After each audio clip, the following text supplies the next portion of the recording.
I'm Jeannie Zalasko at the Fox Network Center. It's been 8 years since Curt Schilling made a postseason journey to Atlanta.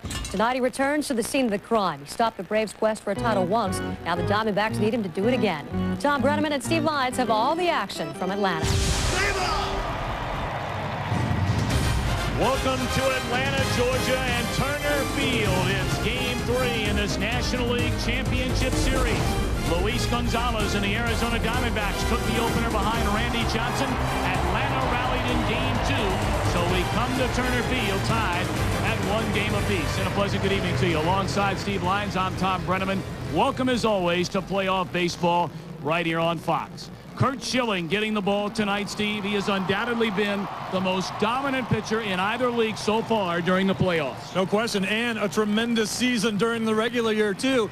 And what you need on an ace of the staff for your pitching staff is a guy that can stop the other team's momentum. He's 15-1 after their team has lost, including 2 games in the postseason. He's also chasing another record, trying to become the first guy since Orel Hershiser in 1988 to throw 3 straight complete games in the playoffs. Now, offensively for Arizona, they got to step it up. They're not scoring any runs, and they're looking for Matt Williams to break out and be the Matt Williams that they thought they were getting when they signed him a few years ago. They dropped him back into that number 4 spot. He looks like he's showing signs of hitting the ball a little bit harder, so they're expecting big things out of him in this series here in Atlanta. Of course, any offense against the Braves, you think about their pitching staff. Maddox and Glavine and Smoltz, and they're all still hanging around and going strong. But the guy who had the best ERA on the entire starting rotation gets the ball tonight, surprisingly, John Burkett. And, you know, I think he's learned a lot from the other guys on this staff. He's a guy that when you go 0 for 4 against him, you come back to the dugout and you say, how can I not hit this guy? He throws 85 miles an hour, but he keeps the ball down in the strike zone. He likes to bounce his changeup, bounce his curveball, get you to chase pitches that are out of the strike zone, and then every once in a while, he'll buzz you upstairs and get it past you. Very quickly, pivotal Game 3. More pressure on Arizona or Atlanta? No question it's on the Braves, because this is a 5-game series now. They're going to have to face Schilling 2 more times, Johnson once more. That's the best pitchers in baseball. You're going to have to beat them. All righty, it'll be Curt Schilling going for his 3rd straight postseason win against John Burkett. Let's go downstairs for our national anthem.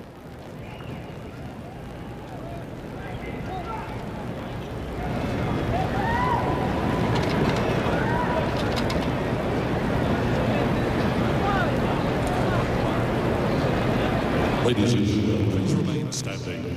And to honor America, join in the singing of our national anthem, which will be presented tonight by Libby Whittemore. Oh, say, can you see by the dawn's early light what so proudly we hailed at the twilight's last gleaming, whose broad stripes and bright stars through the perilous fight o'er the ramparts we watched were so gallantly streaming, and the rockets' red glare, the bombs bursting in air, gave proof through the night that our flag was still there. Oh, say, does that star-spangled banner yet wave o'er the land of the free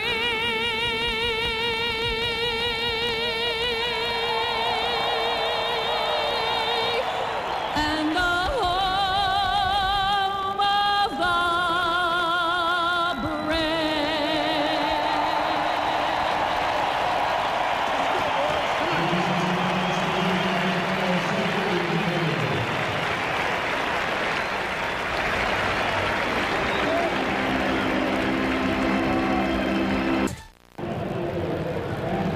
Curt Schilling making his way back from the Arizona bullpen, preparing for his 3rd postseason start.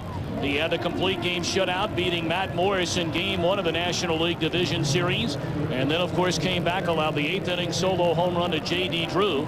But Arizona winning the game in the bottom of the ninth, 2-1. John Burkett also a winner in his only start. That came against Houston in the 3-game sweep of the National League Division Series as the Braves take the field here in Atlanta.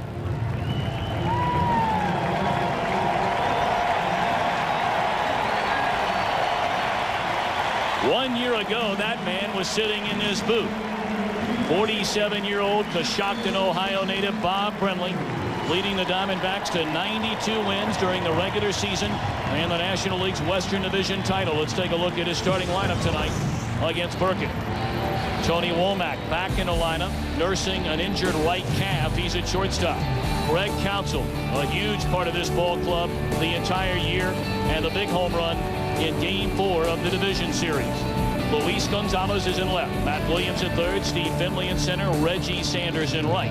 A ladder third. The veteran Mark Grace at first. Damian Miller catching. 22-game winner during the regular season, Curt Schilling. John Burkett 12 up, 12 down, but you saw a moment ago the third best ERA in the National League. And I think that's why we throw his postseason numbers up there with the 2-0. The 12-12 looks ugly, but it's very deceptive. Scouting report, he has underwhelming stuff. He throws it slow, slower, and slowest up there, but he can still get you out with it. He's got to keep the ball down in the strike zone. And as we talked about in the open, when he gets ahead of you, he loves to bounce the breaking ball, bounce that changeup up there, try to get you to chase it in the dirt. Let's take a look at the defense behind Burkett.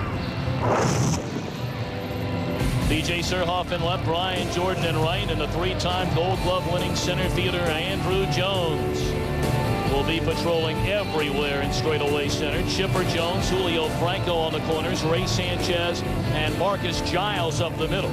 Sanchez, Giles, and Franco, none of the three in the starting lineup when this season began for the Braves. And a battery of Burkett and Javi Lopez getting his second start. Of course, he had the injured ankle. This nearly a week and a half. They wondered if he would even be available up until the World Series. Playing with a brace on that injured right ankle, but had a huge home run in Game 2 down the right field line off Miguel Batista. One of the new terms of the new millennium, the high ankle sprain, when was slid into when they were playing the Mets, and Robin Ventura slid into the plate and sprained that ankle. I'm not sure what a low ankle sprain is. I don't have a high ankle. Tony Womack to lead it off. And he takes off the outside corner, ball one, and we are underway. You saw our broadcast also available in Spanish by utilizing your SAP button on your remote control. 1-0 pitch to Womack on the outside corner. It's 1-1.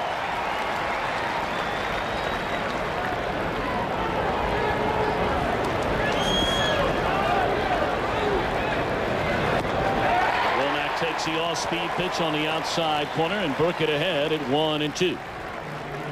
Umpiring always very important, especially Angel Hernandez calling the balls and strikes. And now the 1-2 to Womack. Taking off the outside corner, count even at 2-2. Womack 5 of 21 during the postseason, and of course the only RBI sent Arizona to this National League Championship Series. A run-scoring single in the 9th inning. And that one hit well into right field down the line. A long run, and able to get there. Crossing in the foul ground as Brian Jordan won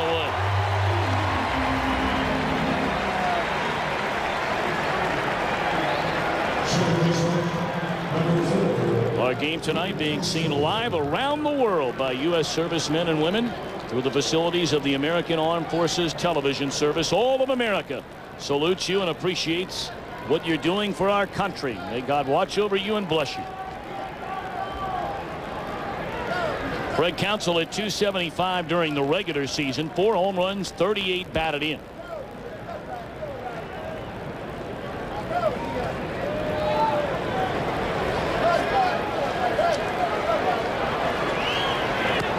Strike one. Now Counsell's numbers, as you look at him, .275, not that great, but the big home run right there in this series, and Counsell, if you talk to a lot of the guys on the Diamondbacks ball club, would say, hey, he's every bit as much as an MVP as we've had all season long. Some huge hits for him. Great defensively no matter where you put him. And he kind of held this team together for a long time when they were scuffling. Womack retired to begin the ball game, and now Burkett the 1-1 on Counsell. Low and away. Burkett only pitched against Arizona once this season. It was all the way back on April the 27th in Phoenix. A complete game 3-hit shutout. He had gone over 5 years without a complete game shutout until that start. Now the 2-1. 3 balls and a strike. You know, in our broadcast, especially in the postseason, we've talked so much about body language with the pitchers and how they feel about the way they're throwing the ball up there. You're going to see 2 guys today that get the ball and throw it back to home plate. They feel good about their stuff, and they want to throw the ball and work quickly. Counsell just showing a bunt on a 3-1 pitch up in the strike zone, but strike 2, says Angel Hernandez. The count is full on Craig Counsell. Counsell, a postseason hero for the Florida Marlins when they won the world title back in 1997 under Jim Leyland. Line into left field, a base hit by Counsell. Arizona has only scored 3 runs in the first 2 games of this series. They got 2 for Randy Johnson and only 1 against Tom Glavine in game 2. This is classic #2 hitting from Counsell, just taking the ball and doing exactly what Burkett will give him. Runs the ball away from him. Look at his eyes and his contact there, head down. That is a pretty looking swing. A classic example of how you hit the ball the other way. Take the ball away from you and drive it into the 6-hole over there. Now Luis Gonzalez, 1 of 8 in the series with a run batted in, only 6 of 27 during the postseason with a home run. He had 57 homers during the regular season. And were it not for that unbelievable year turned in by Barry Bonds, Luis Gonzalez could well have been your National League's most valuable player, and I wouldn't count him out quite yet.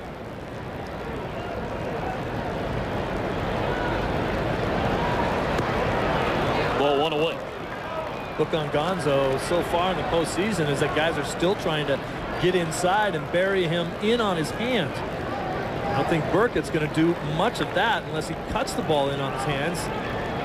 He's much more comfortable going away from hitters like Gonzalez and try to get him to widen the strike zone out, keep pushing that sinker further and further off the plate. 1-1.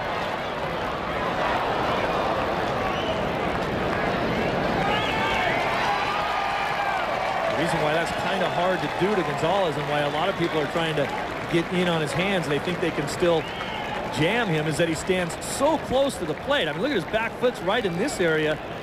He's only a few inches off of the plate and way back in the batter's box.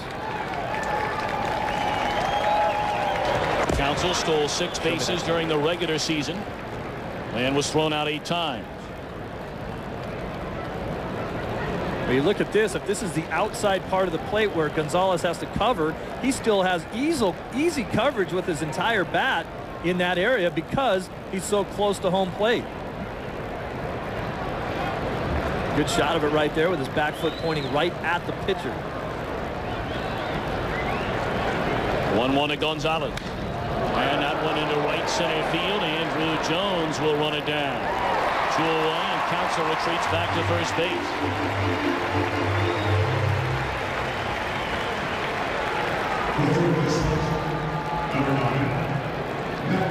Well, here's a man you talked about.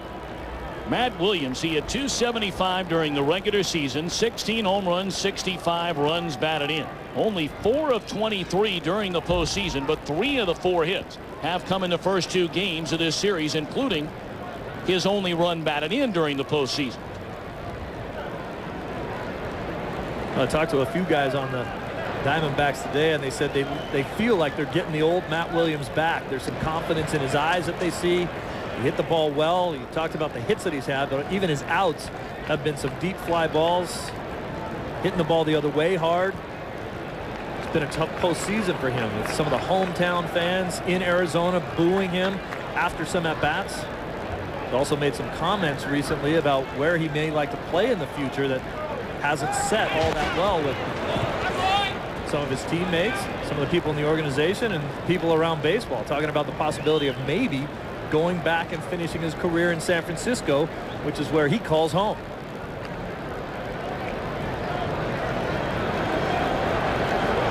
Two down, Counsell over at first, and Williams digging in. Burkett getting the sign from Javi Lopez, and right down the chute, strike one.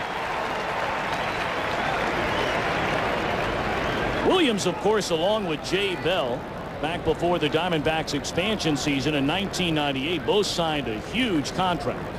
And a lot of people around the baseball world certainly raising their eyebrows on those two deals. Well, he didn't talk much about it a year later when Williams hit 35 home runs and knocked in 142. He's not been the same player, however, since. Lined into right field, and this ball will go to the wall. Counsell on his way to third. Chris Fire, the third base coach, going to hold him there as Williams goes into the stand-up double. What you talked about with Matt Williams, hitting the ball hard the other way. That's the Matt Williams that they were hoping for. You talked about both he and Bell signing the big deals. They were looking for guys with character, and they also were looking for guys that could hit like this. That's that fastball that we thought that Burkett could get up and past the guy, but when you only throw 85 miles an hour, you better make sure the guy's guessing for something in the dirt or looking off speed. Counsell with a great jump with a chance to score him. You want to check out Spire, the third base coach, holding him up at perfectly the right time, and Counsell coming around third as if he was going to score. You love a guy, if you're the third base coach, where you have to hold him up, and his idea is to score. You hate a guy coming around third base thinking, oh, I don't want to score. Now Steve Finley with a chance to give his team and Curt Schilling an early lead. Finley looks at a strike. Finley 1 of 6 in the LCS, 9 of 25 during the postseason.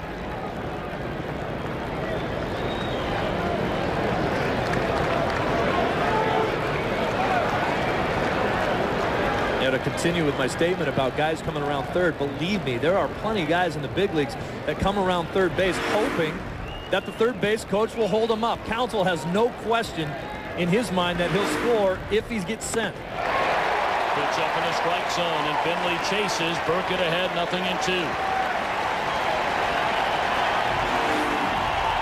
Here's the high fastball. He's going to try to throw it by Finley upstairs. He cuts that ball a little bit, not the sinker that he relies on to get strikes down in the strike zone.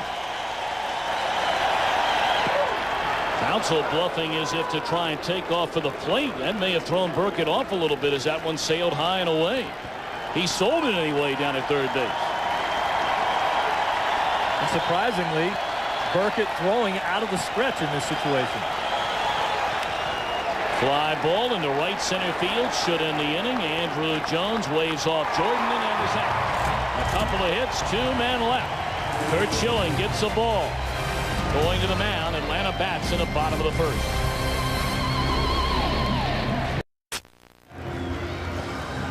Bobby Cox and the Atlanta Braves come to bat here in the bottom half of the first inning. Let's take a look at the Atlanta starting lineup. Marcus Giles will lead off at second base. Julio Franco is at first. Chipper Jones at third. Brian Jordan in right. B.J. Surhoff in left. Andrew Jones is in center. Javi Lopez broke the 1-1 tie with a 2-run home run off the fair pole in Game 2. Ray Sanchez is at short, and John Burkett on the mound. 22-game winner during the regular season. Curt Schilling starts off Giles with a breaking ball, 1-0. Look at the record in the postseason. 2 games against no losses there with a .50 ERA. Fastball up and in, 2-0 to Giles. 1 of 9 in the series, but he has flirted with 3 or 4 home runs. Scouting report you see on Schilling, he takes advantage of the high strike zone, loves it up there. Maybe one of the fiercest competitors on the mound ever. And he could give up a home run ball, 37 of them during the regular season. He's got to limit those mistakes to the solo shots. If guys get on and then he gives up a home run ball, he can be in trouble. 31 of those were solo shots during the year, so he's been able to do that. Chasing the fastball up is Giles, and it's 2-2. This is Schilling, and that is a high fastball that you cannot catch up and hit. Over the head view, Just as unhittable from that angle. Missed it again even on a replay. Yeah, he did. Why did he swing again? 2-2 count. Struck him out. He swung at it again. Oh, and that was a different pitch, believe it or not. It looked exactly the same. I'll tell you, that is a good sign for Curt Schilling if he's going to be able to throw the ball right there and get guys to swing at it. You see that's up around the Braves logo across their shirt. Just a good old country fastball, four-seamer saying, hit me if you can. Now Julio Franco appeared in 25 games for the Braves after leading the Mexican League in hitting. Batted .300 with Atlanta, 3 homers, 11 knocked in. He's 2 of 9 in the LCS. And he's a tough out. Boy, Bobby Cox couldn't talk enough about Julio Franco when we sat down with the Atlanta manager before the game. Franco still uses one of the heaviest bats in the game. He used to be 36 ounces, 36 inches. That ball hit hard, but right at Reggie Sanders, 2 away in the inning. Told me, hey, I'm a little bit older now. I went down to 35 inches and 35 ounces. I said, Julio, how old are you? He said, I'll never tell. He's about 90, but he can still hit. He was lost in the Mexican leagues for about 3 years. No one even knew where to find him, but he can hit. He had played in Japan. He had played in Korea for a year, and then in the Mexican League this year. Now Larry Wayne Jones. They call him Chipper. 2 down, nobody on. And it's outside ball 1. He got the nickname because his father, a legendary baseball coach in the Jacksonville, Florida area, and Chipper used to hang around with him all the time, and they just called him a chip off the old block.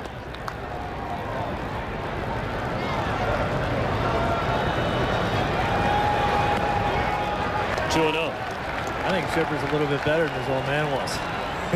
Well, you're really going out on a limb. I don't care what kind of legend he was down in Jacksonville. 2-0 to Chipper Jones. Hit down the left field line, and that ball will slice foul and out of play. Let's take a look at the Arizona defense behind Schilling, the best defensive team in the National League this season. Gonzalez, Finley, and Sanders in the outfield. Williams, Womack, Counsell, and Grace third to first. With a battery of Schilling and Damian Miller. And the Diamondbacks so good during the regular season, they've played even better defense during the postseason. 2-2 as Jones is late on the high fastball. That was a pitch that Bobby Cox told you before the game. They have got to lay off him. And it's so hard, and every guy on that team knows that they have to get him to bring the ball down in the strike zone. But the reason why guys swing at high fastballs is because it's the easiest pitch to see. You recognize it better than any other pitch. You think you can hit it. A 1-2-3 opening inning for Schilling. He strikes out 2. We go to the second inning at Turner Field. Game 3 in the LCS. No score.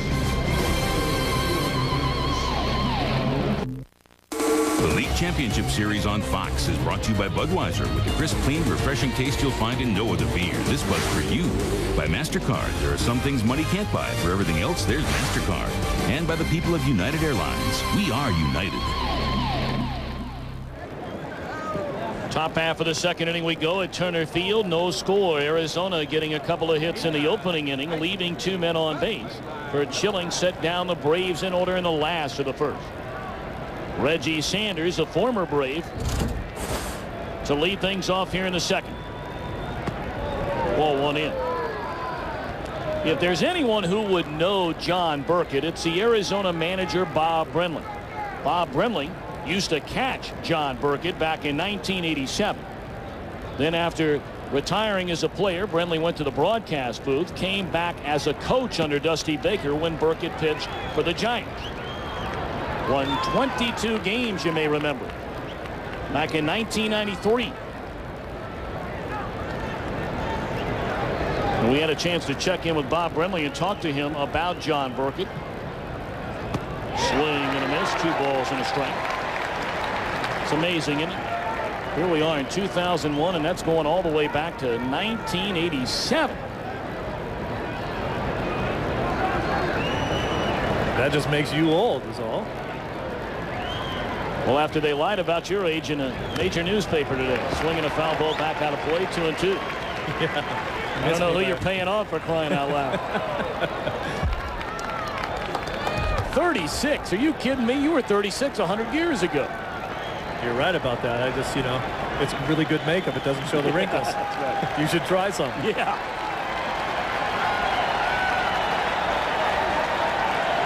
2-2 to Sanders. Breaking ball swung on and fouled back to the screen. If you're looking for one of the best matchups in this game, I think this is it. Reggie Sanders against Burkett. Sanders is a low ball hitter. Burkett likes to keep the ball down. Sanders is not known now later in his career as a guy that can really turn on a good fastball. Burkett doesn't throw the ball hard.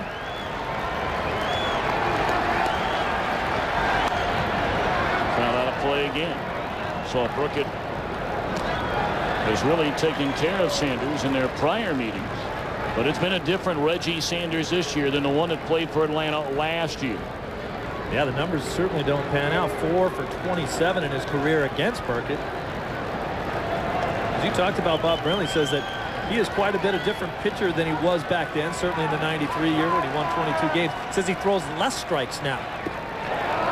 Tries to get you to chase that stuff.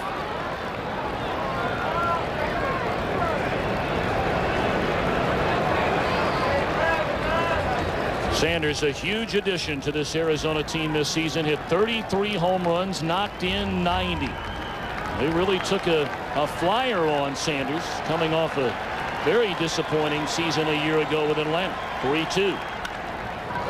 Fly ball straight away center field. Jones has got it. One away. We asked Bob Brenly the difference between John Burkett in 93 and the John Burkett he faces now. I think he's considerably better now. Even though he won 20 games back in 1993, he was basically just a sinker slider pitcher back then. Now he sinks the ball, he cuts the ball, he still has a pretty decent little slider. He's got a great changeup, and I think from his exposure to Greg Maddux and Tom Glavine and the other great pitchers on this Atlanta staff has really added to his mental arsenal. First pitch swinging, Mark Brace, a base hit into right field. Third Arizona hit. He's a one-out base runner. Well, so far we've seen Burkett keep the ball down in the zone. He's effective when he gets it up there. He's not. He knows that. Look at the balance of Grace. Short stride. After all these years, still one of the prettier swings from the left-hand side. Look at the head down. Doesn't get a whole lot better than that. Usually you get a result like a line drive into right field when you swing the bat like that. Now Damian Miller, the Arizona catcher, hit .271 during the regular season, 13 home runs, 47 batted in. Miller 1 of 5 through the first 2 games of this series.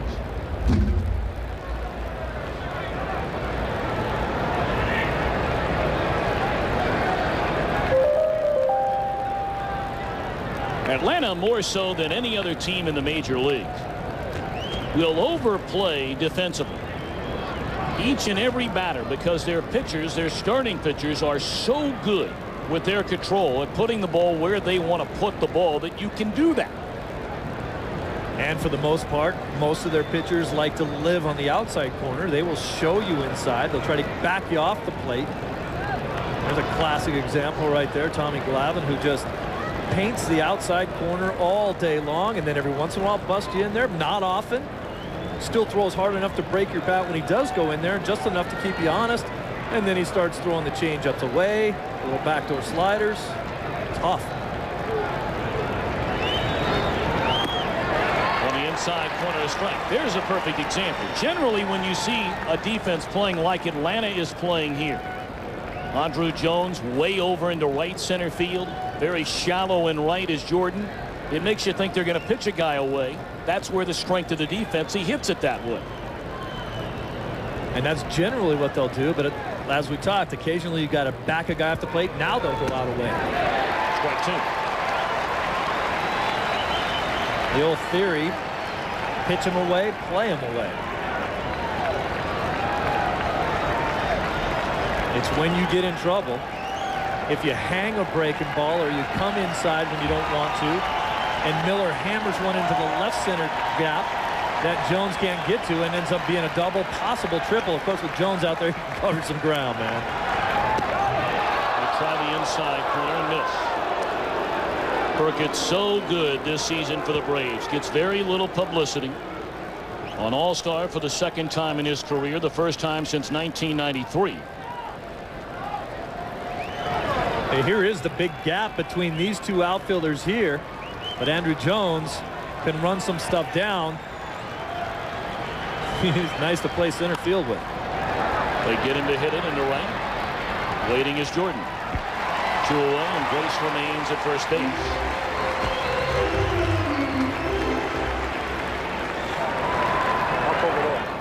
The reason Burkett's record wasn't any better than 12-12, they just didn't score for him. Second lowest opponent's batting average against in the league. Number 1, Randy Johnson. Third lowest ERA. Number 1, Randy Johnson. Number 2, Curt Schilling.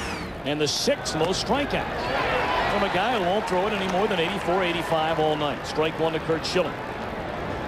It's all about control, and there's a lot of guys that have made a living of throwing balls that look like strikes that aren't. Trying to get you to chase pitches that are not good pitches to hit.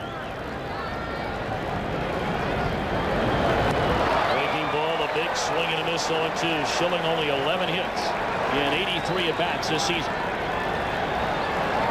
Now here's an example of how not to hit. Curt Schilling hits as if he's facing himself all the time. Like it's impossible. Look at that. His heart was in it, but his rear end was sitting in his dugout. Inning over. First strikeout of the game for Burkett. 1 hit, 1 left. After an inning and a half, we are scoreless.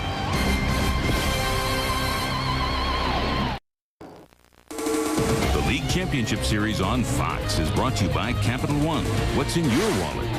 By Chevy Trucks, the most dependable, longest-lasting trucks on the road.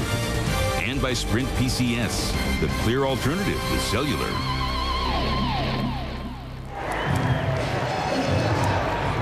Game 3 in the National League Championship Series here. Game 3 in the American League Championship Series comes your way tomorrow on Fox at 4 Eastern. The Yankees already up 2-0, and they're headed for the Bronx. And then Game 4 tomorrow night, 7:30 Eastern, 4:30 Pacific. Ball 1, Curt Schilling to Brian Jordan as we open the second inning. By the way, Bobby Cox has made the decision that Greg Maddux will get the ball tomorrow night, coming back on 3 days rest. Got out of play by Jordan, 1-1. Arizona will counter with Albie Lopez, who got roughed up in his only postseason start against St. Louis. Well, we talked in the open about the fact that the Braves are going to have to face some of the best pitching in baseball. Well, back at you with Maddux and Glavine, and now bringing Smoltz out of the pen. Smoltz has been lights out. He said he's having so much fun. I get to air it out for a couple pitches instead of having to try to go 9. 2-1, low and away to Jordan. 3 balls and a strike. And Bobby Cox told us this is the best Atlanta bullpen that he has had since the beginning of this remarkable run going back to 1991. Smoltz, Carsey, Remlinger, Rudy Cianez. 3-1. Good cut by Jordan, and the count is full.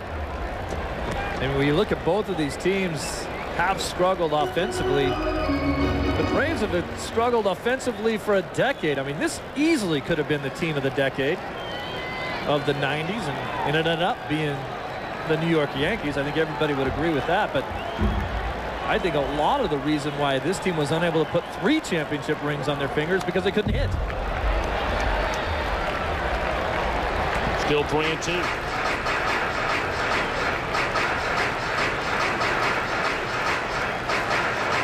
Only so much money to go around, and this organization decided that pitching and defense wins championships, and that's the normal saying that goes around baseball, but you'd have to be able to score a few runs, and the Braves were unable to. On the ground, and Matt Williams. And a throw in the dirt, picked out of there by Grace, who's won 3 Gold Gloves for his defensive prowess. 1 gone, 4 up, 4 down for Curt Schilling. Yeah, look at Gracie just smiling over there. He knows he's so automatic, and this isn't a tough pick for Grace. This is like a walk in the park for him. Little short hop pick. Let me just grab that, make you look good. As soon as Matty throws this ball, he's like, oh no, I don't have enough on it. Come on, Gracie, help me out. Picking and grinning, and I'm okay. And then Gracie's smiling. I'm saying, I got you. Brace more than likely will win his 4th Gold Glove this season. J.T. Snow, who has a corner on the market for first baseman in the American League and now the National League since coming over. Missed a lot of games this year. You wonder if he'll be able to get it. B.J. Surhoff. Strike called on the outside corner. He hit the home run against Greg Swindell when the Braves erupted in the 7th and 8th innings to break open game 2.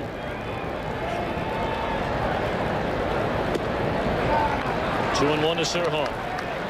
271 hitter during the regular season. 10 home runs, 58 batted in.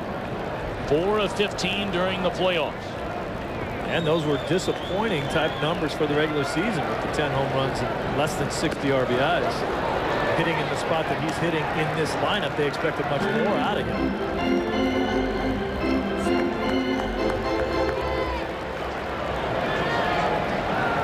Sure has bounced around and made himself a very good player at a lot of different positions. You remember he started as a catcher, went to third base, to left field. He's got the left side covered. That one gets by Mike Williams into left field.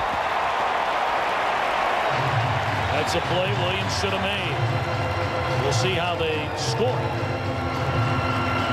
You would think it's an error. I think no question an error here. This might take a funny little hop on him, but it just scoots by him.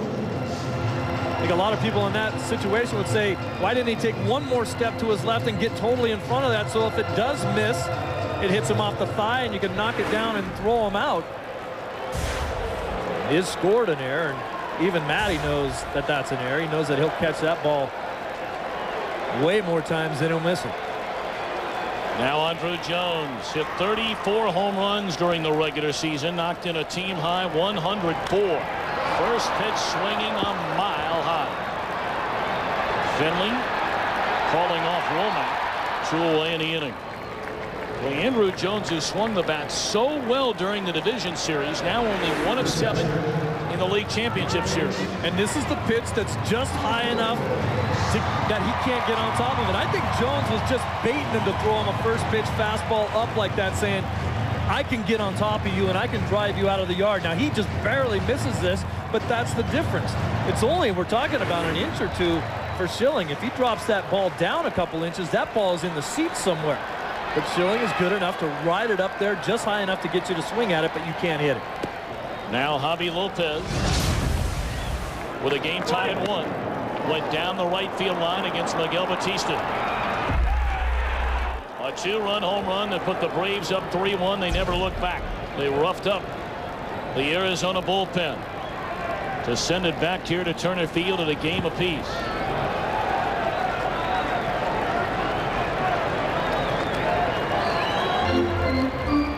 Before the game if he felt strong. He's sitting behind the plate as much as he does all season long. It can really wear you out by the time you get to the postseason. But because of the injury, he just looked at me and said, I feel rested. But he was smiling, and I'm not sure if he meant that was good or bad. He hasn't had as many at-bats over the last couple of weeks as he'd like to have. Now there's a runner caught, thrown down to second base, and out at second base is B.J. Surhoff. Surhoff guessing, and Schilling got him. We go to the third. No score. Top half of the third inning we go here at Turner Field. No score, and it's a pleasure to have the commissioner of baseball, Mr. Bud Selig, stop by, and nice to see you. How you doing? Hey, Tom, Steve, nice to be here and nice to be with both of you. Now, how does the commissioner of baseball make the decision on what league championship series you're going to go to, or since the other league's off, you show up here? I show up here today, and I'm going to be in New York tomorrow. Oh, so you have our travel schedule then. I do have your travels, and I've been following both of you around, so that is right. I do have your travel schedule. Well, it's been a lot of fun, and clearly all 4 of these teams I know you've seen play numerous times. Sure have. Throughout the entire season. Seattle, the great story and what the Mariners were able to do during this regular season. Well, as you both know, the playoffs have been intriguing. I mean, they've had all kinds of subplots, and Yankees went back to Oakland 0-2 and rallied brilliantly, and Seattle's won 116 games, and they're fighting for their lives. And of course, Curt Schilling's reminds you of Bob Gibson and Don Drysdale and a whole bunch of other guys. Earl Hershiser have had great runs. Tony Womack gone swinging against Burkett to begin the inning. But can you remember a postseason in recent years where we've seen this kind of tremendous pitching, some dominating pitching performances that we've had so far.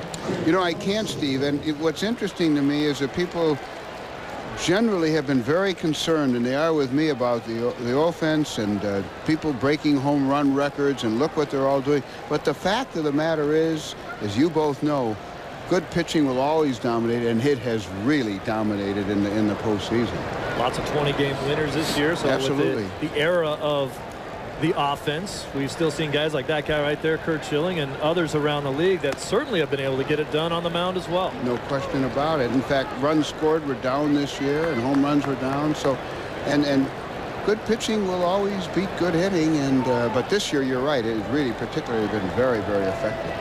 Want to know to Craig Counsell, who singled his first time up, and he looks at ball 2 away. Are you a little under the weather right now? You got a cold? I have a cold. I do have a cold. Well, you live in Milwaukee. That generally happens, well, right? That's right. I've been traveling around, so that hasn't helped. But no, I'm feeling fine, but I do have a cold. You obviously had a chance near the end of the year, Commissioner, to see Barry Bonds break the record. And you talked about how, you know, sometimes it's easy for people to say, oh, heck, you know, McGwire broke it. It was a record that stood since '61. Now, only 3 years later, Barry Bonds breaks it. But I think you had the best stance on it as anybody. Everybody else or anybody else could have done this. He just happened to be the only guy that did break it. Well, that's right, Tom. What you have to think about is, look, I know that in between Babe Ruth in 27 and Roger Maris in 61, that was 34 years. And then it was another 37 before Mark McGwire and Sammy Sosa did it. But since then, with players bigger and stronger, and there have been 2 expansions in the 90s and a whole series of things, in the end, Barry Bonds is the only one who's done it, and he deserves all the credit in the world for that. Roller up the first base line, and Counsell goes in head first, and he's safe. Burkett slow to get over to the bag, and what else would you expect from Craig Counsell? If he's not dirty, chances are he's not playing. Well, Bob Brenly talked to us about the fact that he wouldn't mind seeing some of his guys bunt more on Burkett because he's not a great athlete. This is a swinging bunt, but watch, Burkett can't get over, and then the slide to avoid everybody as far as the tag is concerned. This is a great play by Counsell. Everybody will tell you, don't slide into first base unless you're trying to avoid a tag. Look at him thinking, there's the only way I'm going to get there is if I avoid a tag. That was a beautiful play.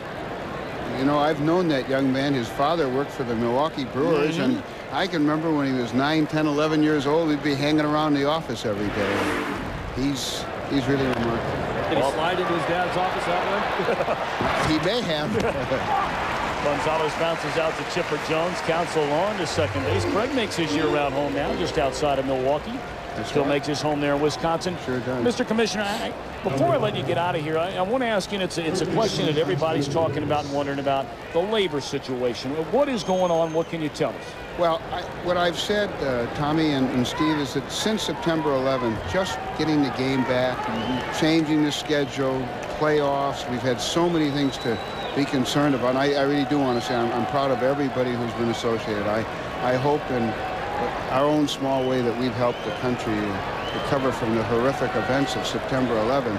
So we've really put everything else on the back burner. And I'm very hopeful. You know, in my baseball career, we've had 8 work stoppages, and there are problems that clearly need to be addressed.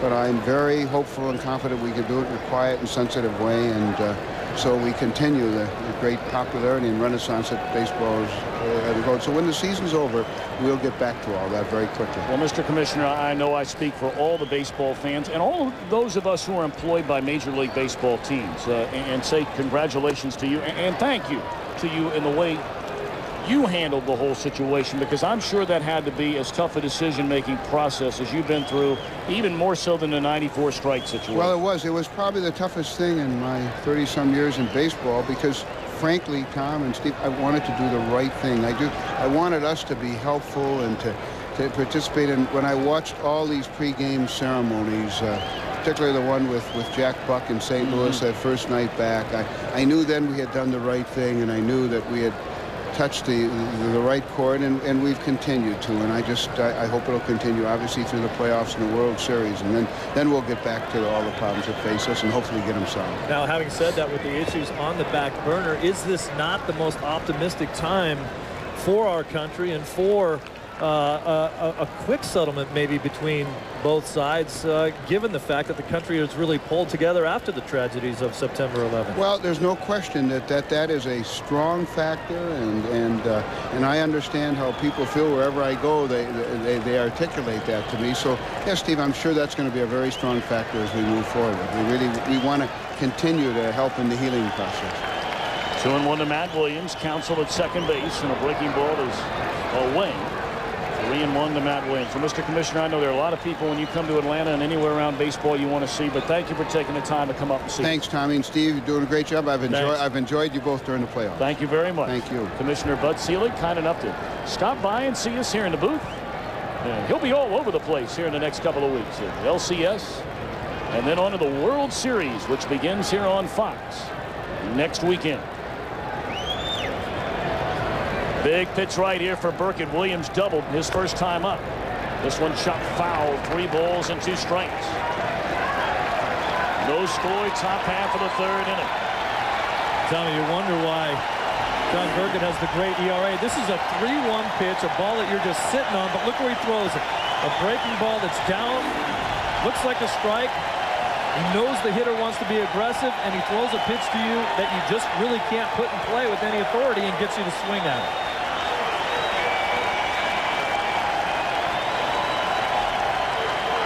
3-2. Just missed the inside corner. Wow. Burkett wanted to call him. You know Bobby Cox did. We've seen that look from him before. Well, this is a pitch where maybe Williams gets this call by jumping out of the way right there. The ball was a little bit in, and it was a breaking ball. Tried to just sneak it into the inside corner and didn't get the call right there. But, you know, my dad used to tell me, hey, if the ball's not going to hit you, don't move out of the way. But sometimes you jump out of the way, you can steal a call for yourself. Pitches piling up for Burkett, already at 53 here in the third inning. Now Steve Finley. And he looks at strike 1. Arizona, through the first 2 games and 2 innings of game 3, with the runners in scoring position, hitting .227. The Diamondbacks have been held in check by this Braves pitching staff to just 3 runs in the first 2 games. Well, we certainly saw firsthand what can happen to a team that doesn't drive in runners when they have them in scoring position. The Oakland A's just had a terrible time trying to get a hit with runners in scoring position, and they end up losing the series. Fastball away, 1-1 to Finley.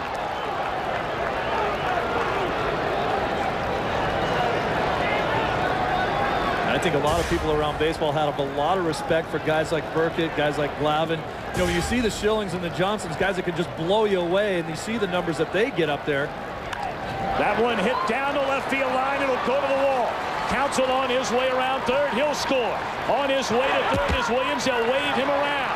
The throw, no throw to the plate. Now they have Finley caught in a rundown.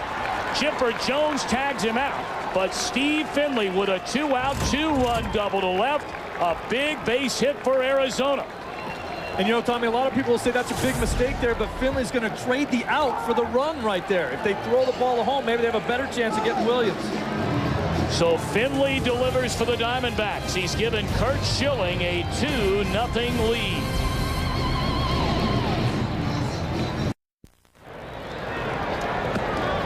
We open the bottom half of the third inning, and Curt Schilling, who has only allowed 1 run in his first 2 postseason starts, is given a 2-0 lead at strike 1 to Javi Lopez, back in the Atlanta lineup after sitting down game 1. Steve Finley with a 2-out, 2-run double down the left field line to give Schilling the 2-0 lead. Check swing. They appeal, and he did not go around, says Mike Riley, the first base umpire.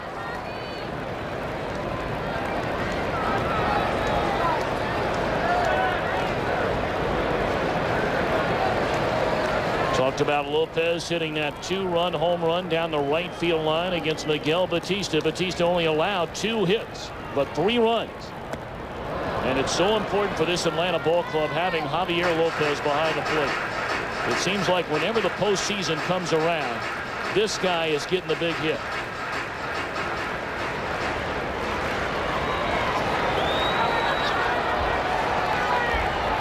One-two pitch. Schilling struck him out. Schilling's third strikeout of the ball game. We're getting used to this, Tommy, seeing that nasty split finger when you get deep into a count. Pitch that looks pretty good to hit. And it just, I mean, the bottom is just falling out of that thing. Look at the grip. There's the splitter that we're talking about. Look at the rotation back towards Javi. And that thing's just falling off of a table. And he's looking back there saying, I can't hit it. Now Ray Sanchez looks at a strike. Bob Brenly's still under the weather. He felt terribly before game 2, a case of the flu. But starting to feel a little bit better now. He'll feel a lot better anytime Curt Schilling heads out to the mound.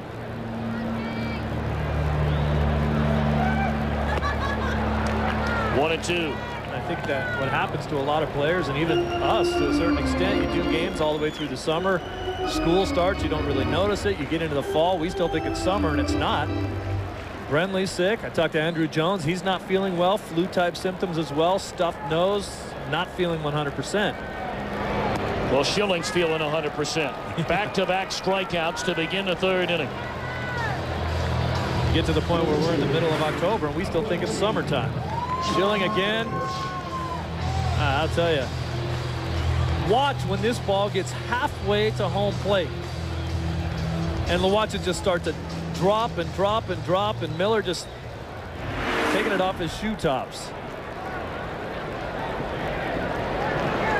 To watch Schilling and Johnson every 5 days this year, and I was blessed enough to have that chance.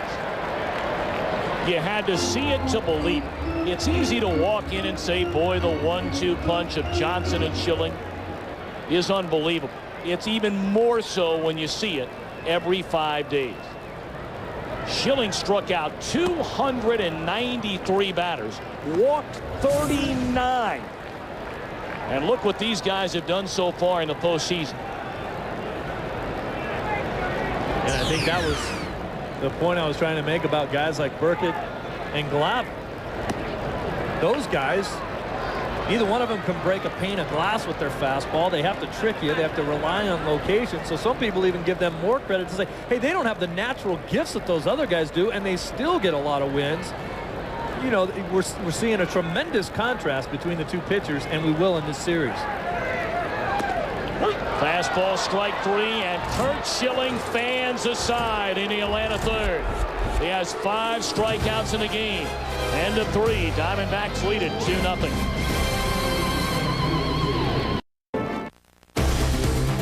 The League Championship Series on Fox is brought to you by UPS, moving at the speed of business.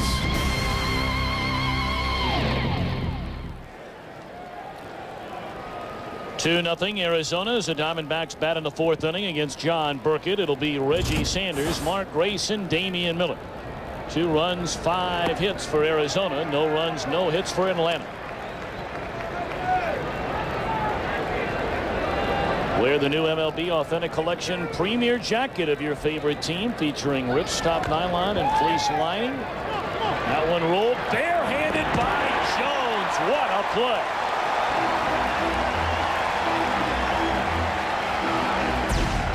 The reason this is such a great play is because you have to barehand that ball. You don't like to barehand a ball that's going that fast, but he didn't have time to make the transfer. If he tries to glove this ball, he'd have to take another step to transfer back to his throwing hand. No transfer. 1 step after he catches the ball, and then guns it over to get Sanders by 1 step. Tremendous play. Now Mark Grace, who singled his first time up, he looks at a strike. Now Chipper Jones. It's always funny when you hear guys talk about the best player in baseball, or 2 or 3, 5, 10, 15 top players in the major leagues. Rarely is his name brought up. He has been a fabulous player here in Atlanta. He's on my list every time I talk about that kind of stuff. Well, I mean, he's your #1 pick as a third baseman. Raceless one into right center field, drifting back. Jordan and able to run it down in front of the wall. That ball appeared to fool Brian Jordan. It continued to carry. Grace not known as a power hitter, but he hit that ball 385 feet. This ball fools Jordan when he goes to take a look back at where the fence is. And then he had to really hustle to chase it down. Jordan originally looked back at the wall, tried to figure out where he was, and then when he looked back up at the ball again, it had taken off on him, and he had to put it into a second gear in order to catch up with it. 2 down, nobody on for Damian Miller. He looks at ball 1. With back-to-back marvelous defensive plays by the Braves here in the 4th inning. Jones at third and Jordan in right.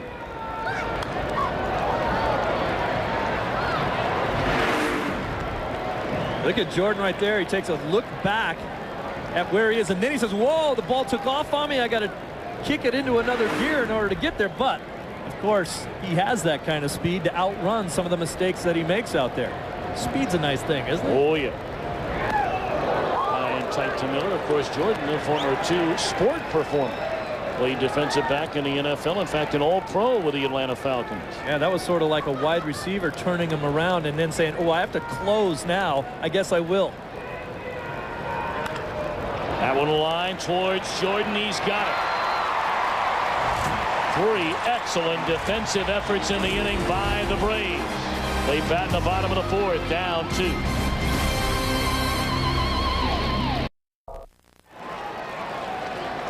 The Atlanta outfield overplays more so maybe than any outfield in the game. This is a ball hit right down the right field line. Look at how close he catches that ball to the foul line. Marcus Giles, a base hit into right center field. Sanders over to cut it off, and Giles coming into second with a first and right hit.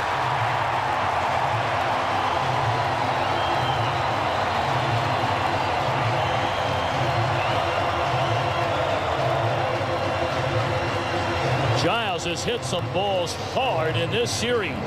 Not a typical leadoff hitter. He's going to go up there hacking. And this is a pitch for Schilling where he kind of just says, let me get this one over and then go to work. Giles says, my turn to go to work right now. Hustling all the way around first. Didn't know it was going to be a sure double. Then belly flops in.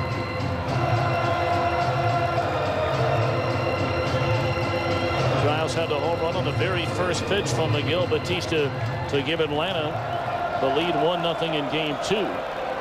He nearly hit 3 home runs against Randy Johnson the other way in game 1. Giles not quite with the pop that his brother has for the Pittsburgh Pirates, but the same mentality. 0-1 to Julio Franco. Schilling retired. 5 via the strikeout through the first 9 in the order. Did not allow a hit. The only man to reach was Surhoff in the second on an error by Matt Williams. But now a double by Giles starts things in the Atlanta 4th.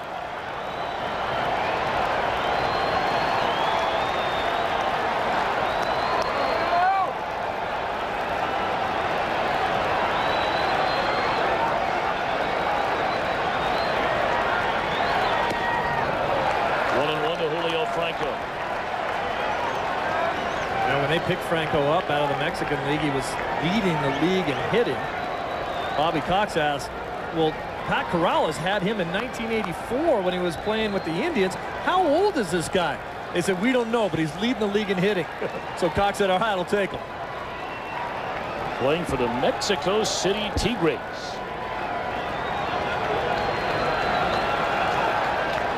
Originally signed as a non-drafted free agent by the Phillies in June of '78. Has played for the Indians, Rangers, White Sox, Brewers, and Devil Rays in a 16-year career. 2-1.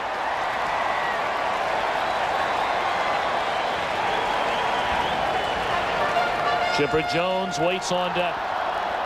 With that stance and the way he holds the bat, there is no way that he could get away with doing that if he wasn't as strong as he is. Always one of the strongest guys in the game. To wrap that bat up around your head the way Julio Franco does, and it's 35 ounces, 35 inches long. He used to be an inch longer and an ounce heavier, one of the heaviest bats in the game. Most guys swing maybe 35 inches, 32, 33 ounces at most. And he wraps that thing up around his head and then has to get it all the way back to the strike zone. that's some kind of strength out of those arms. 2-2. Fouled back out of play. Franco hit the ball right on the nose his first time up. Lined out to Reggie Sanders in right field.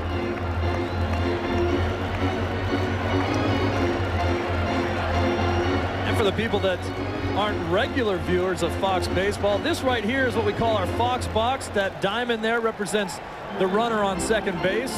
That is all the bases. And of course, Giles standing up. Giles doesn't really look like that right there, but that's the way we see him up here in the booth. Bottom of the fourth inning. Here's your outs, of course. 2-2 count. We got it all for you. Again, foul out of play by Franco. This over here, that's Tom Brenneman. It's a good look. He posed for that. It's the best I've looked in years. As Schilling throws one of his 96, 97 mile-an-hour fastballs, this 2-2 will drop out of there, and we'll show you how hard he's throwing the ball. Came with a split finger at 85 miles per hour, and the count is going full to Franco. You said it earlier, and so did Bobby Cox when we talked about him. Forget about how old Franco is, and he's definitely older than they say he is, and I think he says he's 43. Probably closer to 53, but he can hit, and he's a tough out.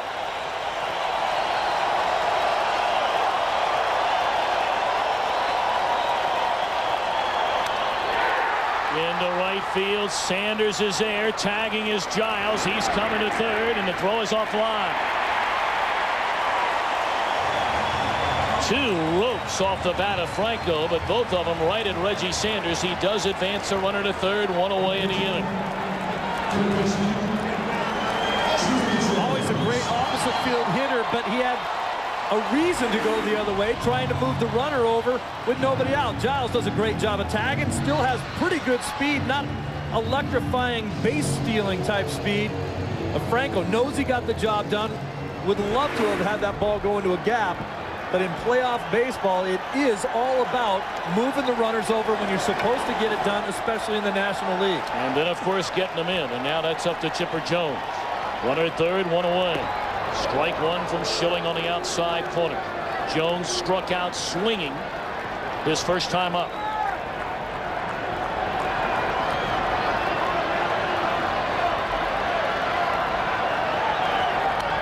Swung on and fouled out of play, and just like that, Schilling not fooling around, coming right after Chipper, and it's 0-2. Now Chipper, I asked him how he goes about hitting Schilling, and he looked at me, and the first thing he did was give me the Gumby shoulders. Oh, jeez, he went like that.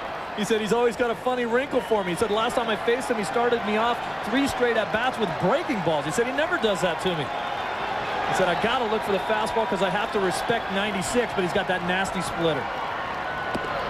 Came with a fastball up and in, 1 ball and 2 strikes. And you got to believe that splitter's coming soon, if not right now. Right now, that pitch right there was clearly to set it up. Chipper probably knows it's coming. He says, what I have to do is lay off of it. I don't want to hit the splitter because he doesn't throw it for strikes very often. If he does hang it, I'll recognize it better and be able to hit it. There it was. And Jones recognized it and laid off. Giles remains at third. Damian Miller, a terrific defensive catcher behind the plate.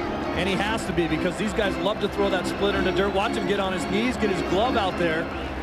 In Sunday's Game 5 with Schilling, Miller blocked one without his glove. He blocked it with his protective cup and almost couldn't stay in the game for the rest of the way.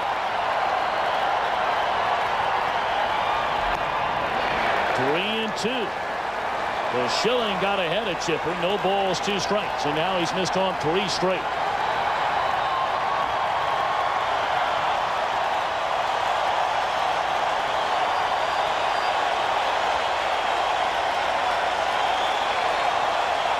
Thanks, Schilling this time goes to the high fastball, try to get Chipper to climb the ladder. Ground ball, base hit into center field. Giles scores. It's 2-1. What an at bat by Chipper Jones.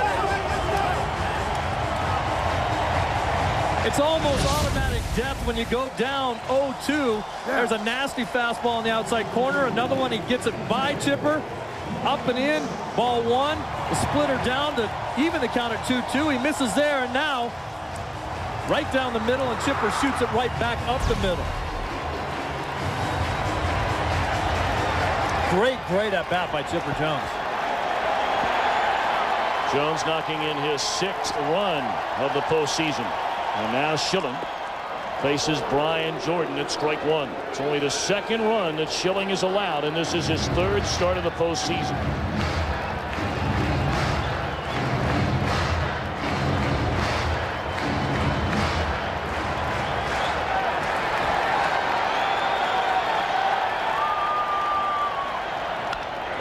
On the ground to third. Williams to second. The turn by Counsell. That's a double play to end the inning. But Chipper Jones knocks in a run. He's slow to get up, trying to take Counsell out at second base. You get one more look as we go to break. We'll return to Atlanta after a break from your local Fox station. Playoff baseball. Top half of the 5th inning we go. 2-1. Arizona leading Atlanta. Chipper Jones slow to get up after that collision at second base with Craig Counsell on the inning-ending double play. Took a little knee to the cheekbone, and all the pretty girls in Atlanta are saying, no, don't hurt Chipper. 2 balls and a strike. 2 hard-nosed players there. Chipper Jones and Craig Counsell.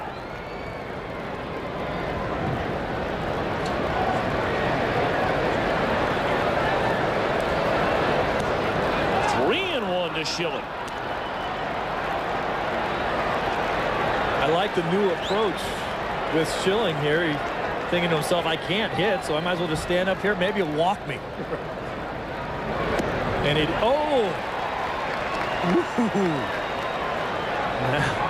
Schilling should turn around and say, I want that pitch too.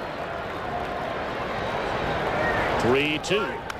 Foul out of place, making Burkett work.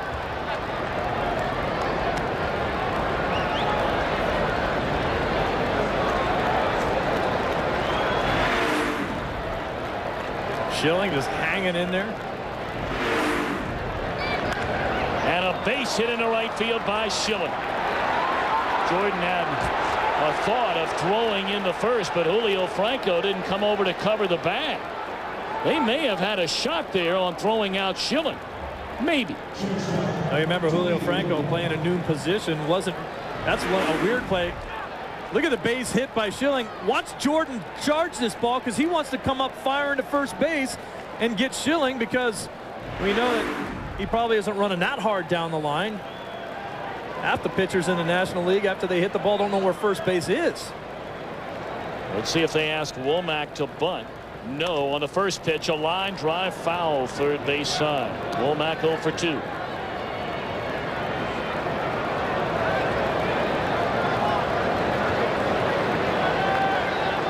This is the toughest thing in the National League, when your pitcher does get on. And I know I joke about it a lot, but Schilling, not the fastest guy. If you ask your next hitter to bunt, he's got to put down a perfect bunt, or else they'll go to second and get Schilling out, and you waste it. 0-1. And Womack bunting out in front of the mound. Burkett looking everywhere and gets Bob Brenly told us before the game they felt they could bunt. They felt like they could challenge Burkett on the mound defensively. Franco on balls he had to charge defensively, and they have made 2 critical mistakes so far. Well, this is a huge mistake in what play they had on. Giles isn't covering first base. Look at him. It takes a long time to get over to first. There's no way he's beating Womack over there. That's a play where Giles just got caught in the middle, didn't think he was bunting, and then couldn't get over to cover. Burkett, as we said before, not a great athlete. And Franco playing a new position over at first base. They say he turns the double play from first to second back to first better than anybody, but just fielding balls and feeling comfortable playing first base, he's not good.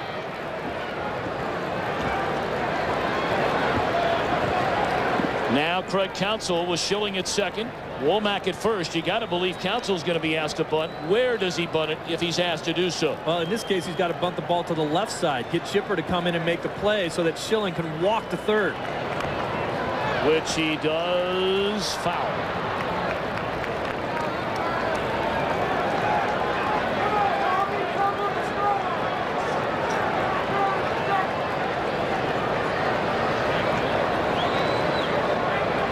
Braves gaining some momentum with that run off Schilling in the bottom half of the fourth inning, but now Arizona trying to get it right back, and all of a sudden activity in the Braves bullpen. Steve Reed, the right-hander, Mike Remlinger, the left-hander.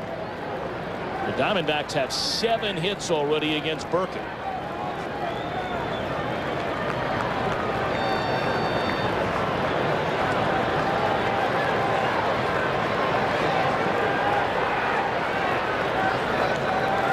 Counsell shortens up, bunts at third base side perfectly. Jones will pull to Giles, give Counsell the sacrifice. Schilling on to third, Womack on to second. Tom, when you talk about what it means to do the little things, a lot of times you're talking about your second baseman. He's the guy that drops down bunts to move guys over. He's the guy that has the guts to stand in there on a double play ball when he's going to get crushed by Chipper Jones and still turn it over. And that's why you have every guy on that team come over and shake his hand and say, way to hang in there. He's the guy that gives himself up to better the team. Luis Gonzalez will be intentionally walked by John Burkett. This will load the bases for Matt Williams. Now, we talked about Matt Williams being the guy that has to step up for this team.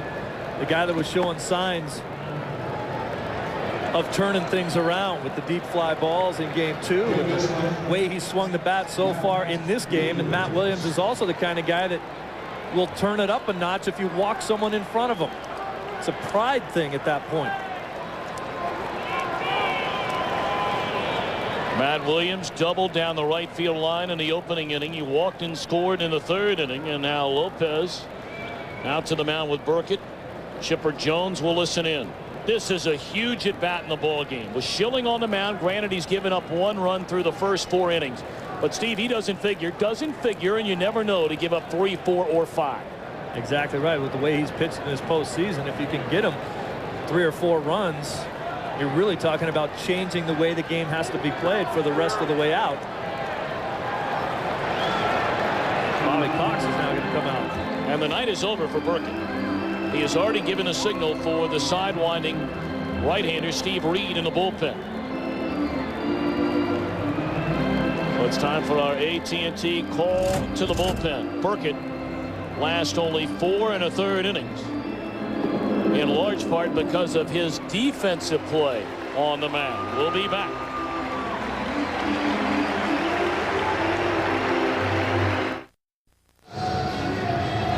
Bases loaded for Matt Williams. Arizona already with a 2-1 lead here in the 5th inning. 1 man out. And Steve Reed, who came over with Steve Carsey from Cleveland in the John Rocker trade, comes on with the bases loaded. And they're banking on the fact with that sidewinding motion and the good fastball and slider that Williams will have a little tougher time picking up the ball. Of course, Williams now with a great speed, hoping for a ground ball double play right here with Reed. 15 times during the season, Williams bounced into a double play. Get a look at the numbers for Burkett, responsible for all 3 runners aboard. Schilling at third, Womack at second, Gonzalez at first. Williams has hit 11 career grand slams. High bouncer to third. Jones charging, bare hand, throws, and it gets by Lopez. 1 run score. Here comes Womack. He will score, and it's 4-1 Arizona. Jones picked it cleanly, fired to the plate, and Schilling barreling into Javier Lopez at the plate. How about that? Schilling was low flying right there. I've never seen him run so fast. I don't know what happened on the throw. It looked like a good throw from Chipper. I wonder if Schilling blocked out his view. Another great play right here by Schilling, or Chipper being able to barehand that ball. It looked like a good throw right there. I think Javi just missed it. You get the guy out at home. The ball may have just tailed on him and he missed it. Schilling then bounces into Lopez. And then watch this. We're going in different directions. Schilling coming back to touch the plate. Here comes Womack to score. We got guys running back and forth. I'm waiting for the Dancing Bears to come out. So Reed gets the ground ball, but now he will leave in favor of Remlinger. Schilling, a base hit in the inning, hustling on the bases, and has a 4-1 lead.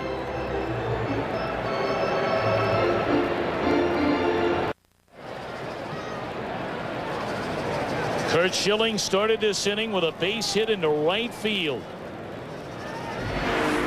Schilling shows me something here. Watch how he changes direction and goes after Lopez right at that point. He knows the throw's coming home. He's going after him to hit him.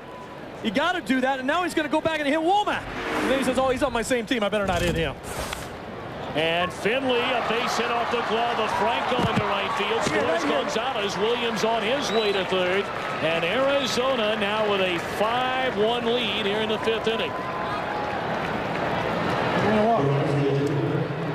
We have done so many National League games, and I've joked about the pitchers and their inability to do anything offensively, but Schilling gets a hit in this game, and then on that play right there, that shows a lot when your pitcher will run down the line trying to score on a play and run the catcher over. Here's a replay of Finley bouncing one into right field off the lefty, scoring another run, and Bobby Cox told us that he would be reluctant today to bring Remlinger into the game because he has a little bit of a sore elbow, but there he is. Runners on the corners for Reggie Sanders. Arizona with a chance to bust this one wide open. Only in the 5th inning, but 3 runs have scored. Matt Williams a runner at third. Finley at first. Remlinger has had an outstanding year. Has had to battle through a lot of back problems, especially towards the tail end of the season. Good block on that pitch in the dirt by Lopez. 1-0 to Reggie Sanders.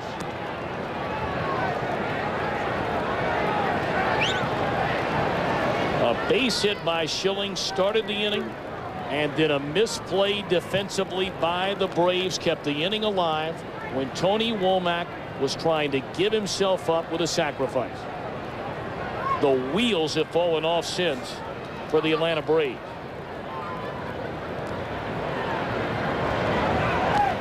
I think it absolutely has come down to fundamentals. The Arizona Diamondbacks playing fundamentally sound baseball, playing small ball, and the Braves in critical situations in those same small ball situations not being able to get it done. As you mentioned, Giles not covering second base. The problems that Burkett had on the mound doing his job defensively after he lets go of the pitch.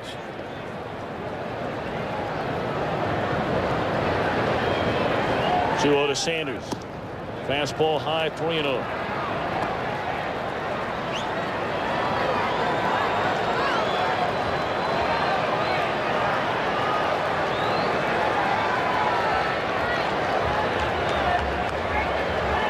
We'll see if Reggie Sanders, who during the regular season hit 33 home runs and knocked in 90, is given a 3-0 green light.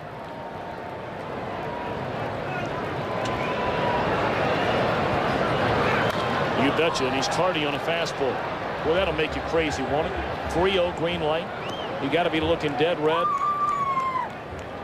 You would think. I mean, if you're number one, if you've got the green light 3-0, and then you start thinking to yourself, I'm gonna swing if it's a good pitch, what other pitch would you look for? Fastball down the middle, and if I get it, don't be late.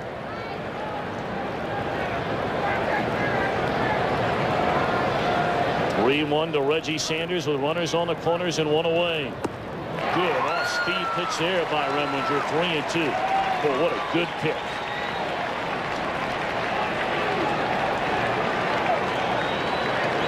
Well, you know, it's funny. He was maybe a little late on the fastball, and so then Remlinger takes a little off of this one, and he gets Reggie out on his front foot because he's thinking, oh, I gotta get going. I gotta jump up.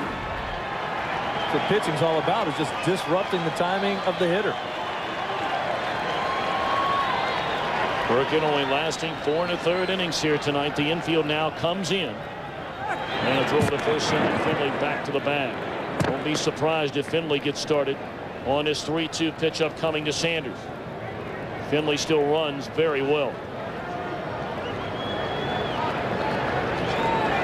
If Finley runs, I believe it'll be a situation almost like a hit and run for him. He'll make sure that Remlinger's going to go home. Cannot get picked off in this situation. 3-2 not going. And it's ball 4, and they're loaded again. I think we should take another look at that unbelievable play at home plate. Number 1, Chipper Jones makes a great play again with the bare hand. But look at the decision of Schilling to go inside the line and go after Lopez, knowing that if there's a play at the plate, he's going to have to run him over. Then he goes back to touch home. Here comes Womack the other way. Womack figured that he might hit him too, and Bob Brenly saying, well, that's the way we like to do it.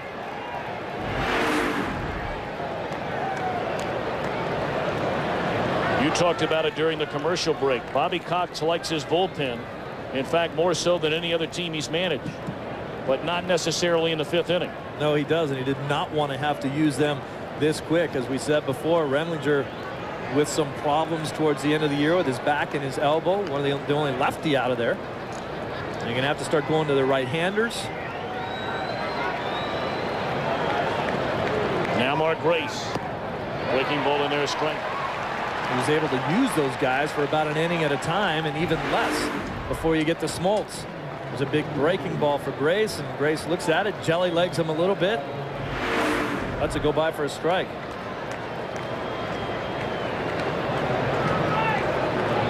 Grace, a .431 hitter in his career with the bases loaded.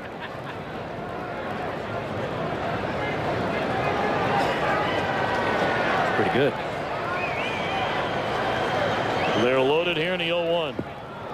Bounces up there, and Grace wouldn't chase it. 1 ball and 1 strike. The Braves are still in this game. It's only the 5th inning. It's only a 4-run spread. But you start falling behind any further than this, and you're really behind that proverbial 8 ball as a Kerry Lightenberg cranks it up in the Atlanta pen. 2-1. Well, for all the things that Mark Grace brings to a ball club when he left the Cubs and came here to Arizona, you can talk about everything that he's done on the field. More hits than anybody in the 90s. All the doubles. His sense of humor is what he brought to this club that really, I think, made a huge difference. Maybe Grace disagrees with me. He fouled that ball off and almost hit us. Grace getting a chance for only the 2nd time in his career to play in a league championship series. The other, of course, the memorable showdown between Grace and Will Clark. Cubs and the Giants in 1989.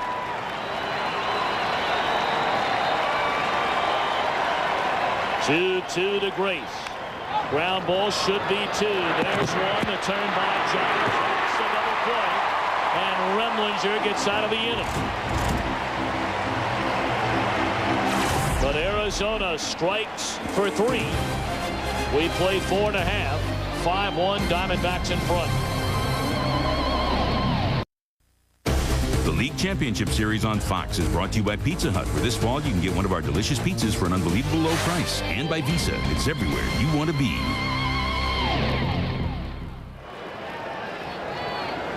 Welcome back to Turner Field in Atlanta. Game 3 of this National League Championship Series. Curt Schilling and the Diamondbacks with a 5-1 lead as B.J. Surhoff looks at ball 1. Atlanta scored to slice a 2-0 lead in half in the 4th. A double by Giles, a single by Chipper Jones. And you got the feeling that confidence was building for the Braves. But then Curt Schilling started the 5th inning with a single to right. A bunt single by Womack that should have been an Atlanta out. A sacrifice by Counsell, and then Arizona able to score 3 times in the 5th on only 2 hits. The 1 bunt single that should have been an out by Womack, and a 1-hopper by Finley off Franco's glove. 2-2. One thing that the Atlanta Braves are banking on right now is the fact that Schilling was running the bases. He was in the dugout for a long time. That maybe they can come back out in the bottom of the 5th inning and jump on him a little bit while he's not back in his rhythm, or it might take him a while to get back there.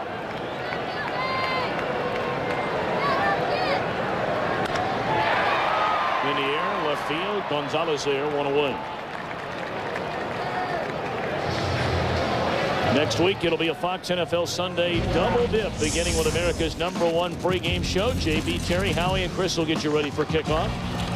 Then Curt Warner and the Rams offense will battle Curtis Martin and the Jets. Later, Brett Favre and the Packers take on the Vikings in an NFC Central matchup or other regional action. Coverage begins noon Eastern, 9 Pacific on Fox. There's a former Viking, Hall of Famer Fran Tarkington. Man, could he play. Every time I see Fran Tarkington, I just think of him making one of those roll-out jump passes. Nobody does that anymore.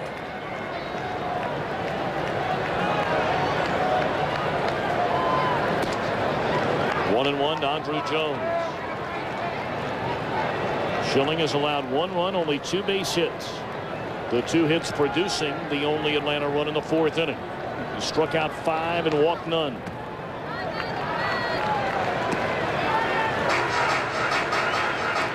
Talked to Merv Rettenman, the hitting coach of the Braves, and he said, Andrew's very close to turning it around, but he says right now he's just getting the opposite things happen to him. If he takes a pitch, it's right down the middle. If he swings at one, it's in the dirt.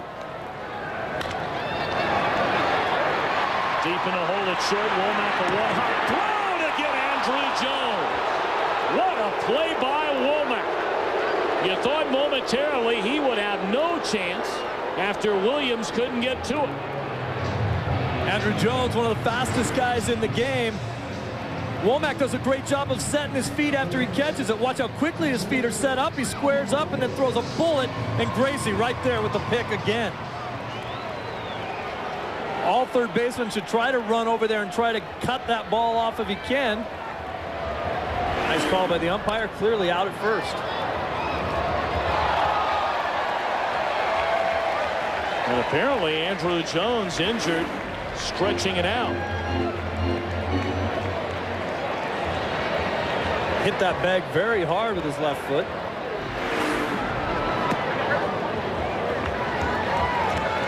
Well, they always tell you 2 things. Don't slide into first base, which we have seen Craig Counsell do today in a way that he should definitely have slid in.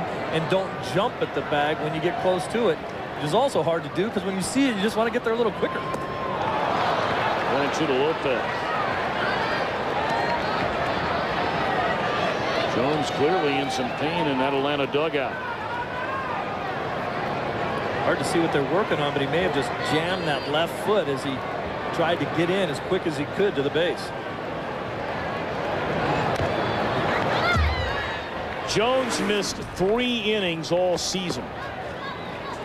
And if you think that he was healthy for the entire season, that was a closer play than I had realized at first. I still think he was out, but it was very, very close play, and Jones was getting down there as quick as he could.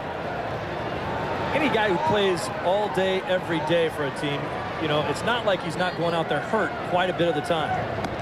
Gone swinging is Lopez in a 1-2-3 for Curt Schilling. He has 6 strikeouts in the game. We go to the top of the 6th at Turner Field.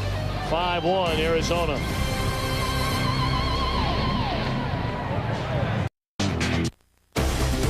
The League Championship Series on Fox is brought to you by Nissan. Nissan introduces the totally new V6 Ultimate, the cure for the common car.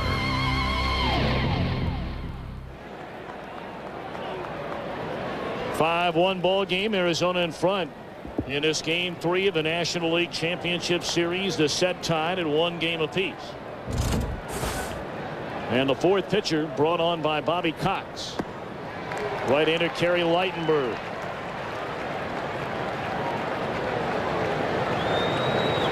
Lightenberg solid down the stretch. Pardon me, Steve. Of course, Lightenberg burst onto the scene here as a closer and then had arm troubles, fighting his way back ever since.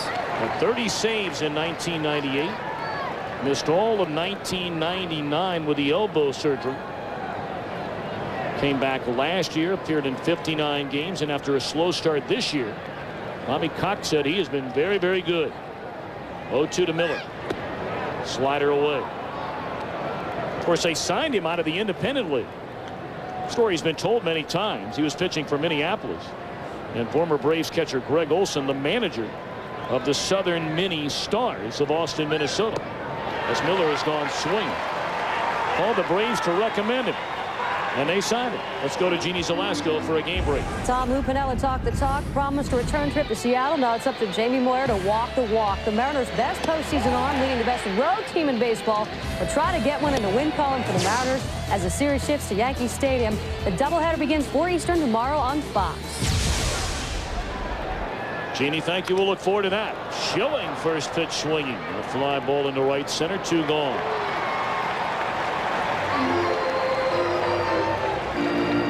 Well, while we have a moment, it is time to take a look at our multi-award winning rendition of the MasterCard Fan Cave. Look at those guys. The Steve Lyons Fan Club. There's a lot of hair and no hair.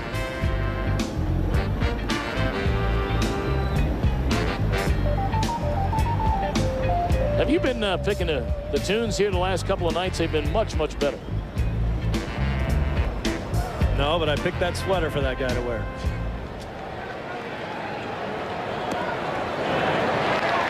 Tony Womack looks at a strike. You know, you talk about the Lightenberg deal and how he got here. You know, the rest of that story is they let him sign him, but they literally signed him. The trade was, give us a bunch of baseballs. We need balls to hit. Right.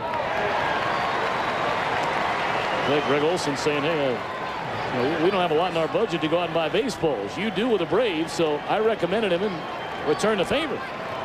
Could use some gear, a few bats, some catcher's gear, and some balls, and you can have them. 0-2. 1 ball and 2 strikes. Womack's at bat. One of the biggest at bats in this game. And it was a bunt right out in front of the plate. He should have been thrown out.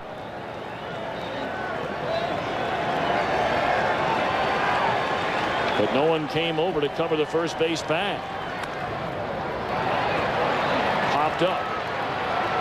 Drifting back Giles, caught off by Jordan, inning over. A 1-2-3-6 for Lightenberg. 5-1 Diamondbacks.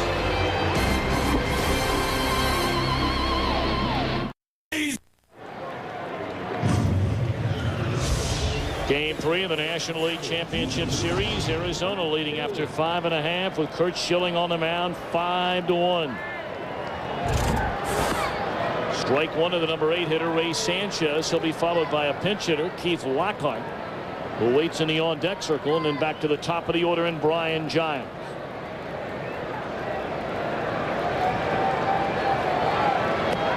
Now they got Ray Sanchez for his tremendous defense, and here's the play in the 5th inning that set up the double play. Watch the way he follows the ball. For the young shortstops out there, the way to make a perfect throw to the second baseman when you're flipping it is follow it. So you don't flip it off the end of your fingers and it goes up over the guy's head. A lot of guys will try to stop and flip it. The ball hooks on your fingers, or you throw it into the dirt. If you're flipping that ball to the second baseman and you're following the ball right towards the second baseman, you almost always make a great throw. 73 pitches so far for Schilling, as he opens a 6th inning against Sanchez, fouled away.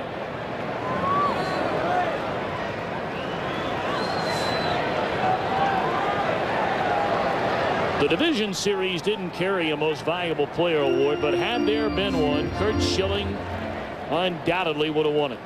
They do have one for the league championship series, of course, and for the World Series. Right back to him. 1 away. He went a complete game, allowed 3 hits, no runs, beating the Cardinals in game 1, 1-0. Beat them 2-1 in game 5. And here's how he pitched Ray Sanchez. First pitch, fastball, strike. Next pitch, misses with a fastball. Then Sanchez looks at another strike, fouls one off, and then he says, let's go to the splitter. Sanchez gets a piece of it.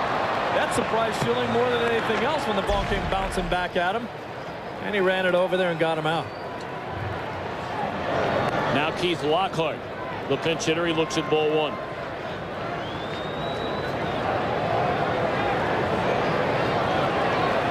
Lockhart has been a valuable member of this Atlanta team the last 4 years. 1-0. Big breaking ball swung on and missed.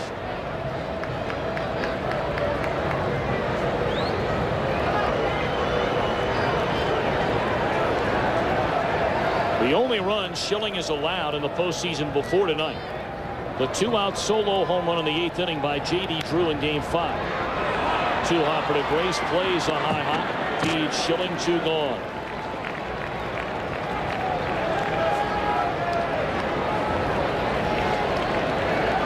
Well, as long as we're giving defensive clinics, let Grace put one on. One of the reasons why he was able to handle that bad hop is he was in excellent position to handle any kind of hop. That took a funny little hop, almost bounced over his head, and Grace still got his glove on it and then made the play as easily as if it was a nice, easy Sunday hop to him. Now Giles, 1 of 2. He doubled to right center. Breaking ball that got away from Schilling there. No harmful intent. Now this is going to be a little flip me up there, get me over curveball, and it just gets away from him, and Giles had a good look at it. Look at the grip on this pitch, and whoop, you can see right there it's not going to break.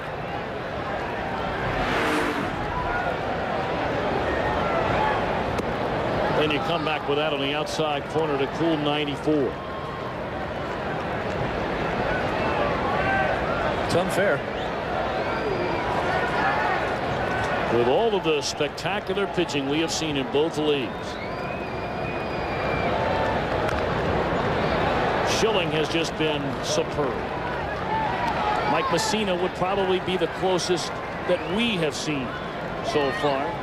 Messina gave up 2 runs in yesterday's victory. And the guy that Schilling matched up with twice, unfortunately for him, Matt Morris, outstanding.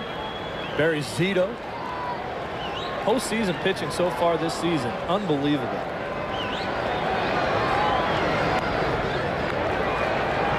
Of course, we mentioned in the open that Schilling has a chance to tie Oral Hershiser's record of 3 straight postseason complete games.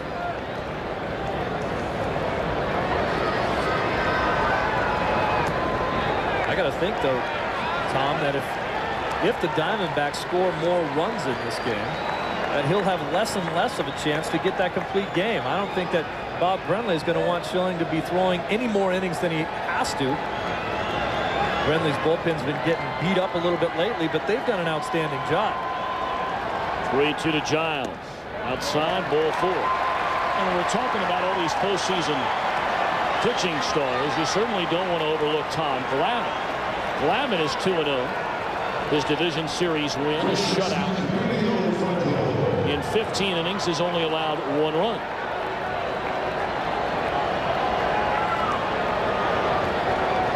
Glavine is just a master of the outside corner.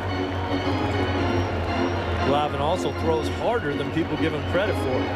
Glavine breaks as many bats as any pitcher in the game. You start leaning out over, looking for that off-speed pitch, and then he jams you inside off your hands. Ball 1 to Julio Franco. That walk, the first of the night, issued by Schilling, and I mentioned the numbers earlier. It bears repeat. 293 strikeouts this year, 39 walks, 39. His control is so good and his stuff so good. Not once all year did he intentionally walk a batter. He's not afraid of anybody.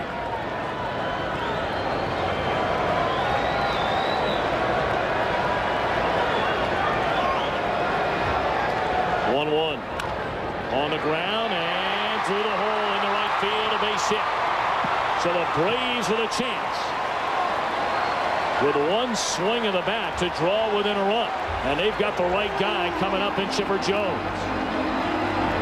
We said all day long that Julio Franco is just going to try to drive the ball the other way and let Schilling provide the power. That's what Julio does. Go the other way, big 2-hopper through the infield. Giles ordinarily may have thought about going to third. Look how slowly the ball goes into right field. There's no way he's going to get caught making the 3rd out at third base with Chipper Jones coming to the dish. When you're behind in a ball game, it certainly takes away any type of aggressiveness that you might have if it's a tie score or early in the game, or if you have the lead.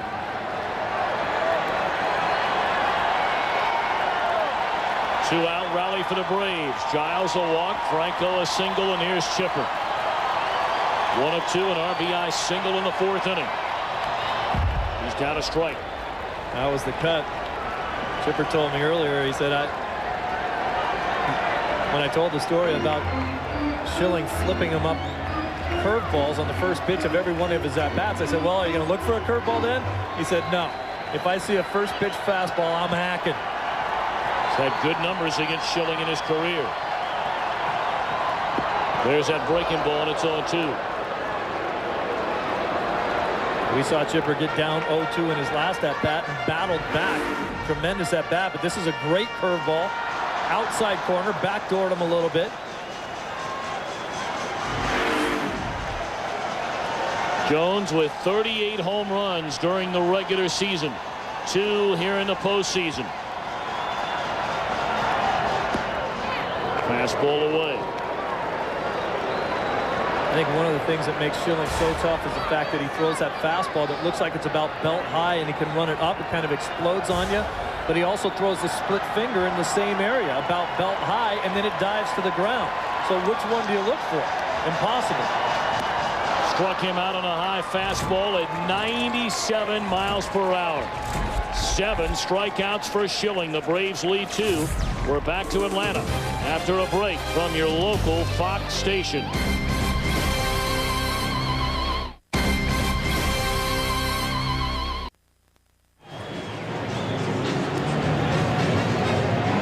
Curt Schilling leading 5-1 as he sits down with his team coming to bat in the top half of the 7th inning. Already the 5th pitcher used tonight by Atlanta. Battled back through arm troubles as they clean out the mud and the spikes of Curt Schilling from out there on the mound. Yeah, when you're as good as Schilling is, you get somebody else to clean your shoes off. Better believe it. Rudy Cianez, hard throwing right-hander, who's battled all the way back from arm surgery. Started the year with San Diego, and Atlanta got him back. He's been lights out for Atlanta. 2-0 to Craig Counsell, has been right in the thick of things again tonight. A single to left field in the opening inning. And then the 1-out infield hit in the 3rd on the misplay by the Atlanta defense. 1 of 2 misplays tonight that have cost the Braves in a big way, leading to 2 runs in the 3rd inning, 3 runs in the 5th. They've only been charged with 1 error, and that was on Javi Lopez. But that can be very misleading. Here's what we mean. Well, Brenly said he wanted to make Burkett make some plays defensively. He didn't make that one with Counsell hustling, and then the 5th inning, not so much his fault here as he bounces off to get the ball. Nobody covering first, doesn't know where to go with it. And didn't get it out at all. Both of those guys scored. Well, Brenly was saying that he didn't think Burkett was a great athlete. Burkett's passion is bowling. Those guys sit around, drink beer, and smoke cigarettes. I mean, how good athletes can they be?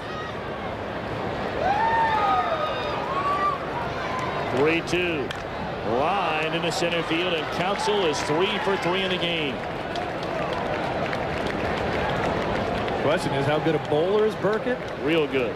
10 career 300 games. That's good. Check out the eyes of Craig Counsell. Cannot hit what you don't see. That is picture perfect right there. That's unbelievable eye contact right there. He's still watching the ball. You hit a ball that pretty, you want to see it go for a while. Now Luis Gonzalez hit 57 home runs, knocked in 142 runs during the regular season. He's 0 for 2 tonight. Has been intentionally walked and scored a run.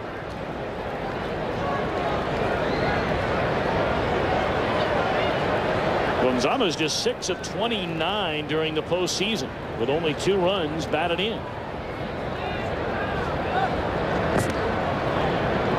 You know, Tommy, a lot of people will say that you actually don't see the ball hit the bat. I don't believe it with that right there. You can't tell me that he wasn't right on that pitch.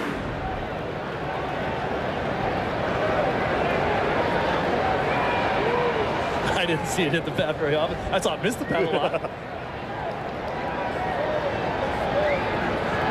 That was good at that. Hey, you made it to the big leagues. And hung around. Strike call on the outside corner. No. I mean, I know you like to beat yourself up a little bit, but anybody who makes it to the big leagues, that's getting it done.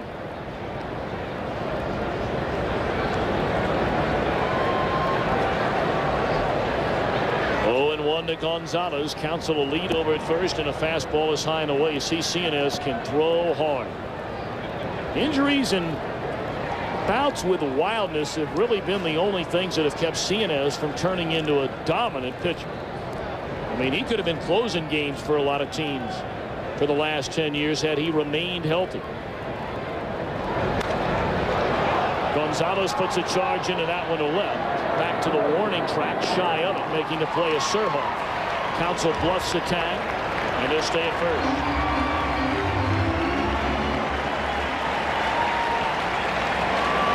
Once again, you talk about the little things. Counsell on a ball that was hit well to left field, but he knew it wasn't going to go out of the park, and he knew it was going to get caught. So here he is hustling back to first to tag up. He knows he's going to catch this ball. Now he hustles to make sure that maybe there's a chance that he can go to second base on that ball. Counsell bluffs.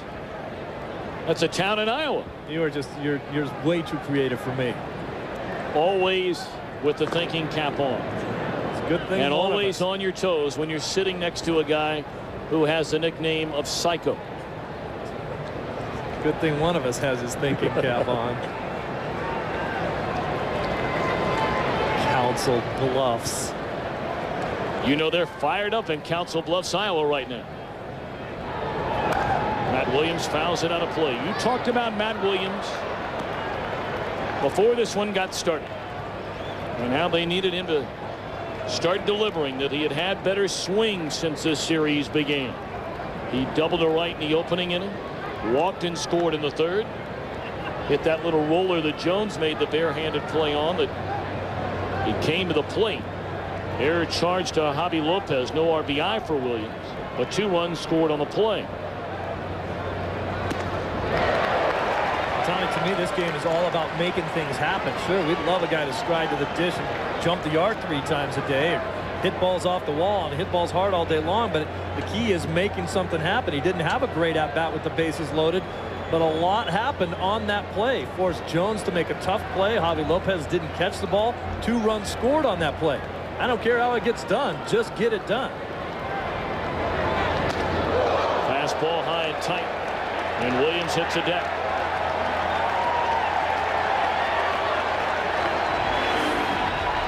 You see your eyes light up a little bit? The overhead view of that. Look out.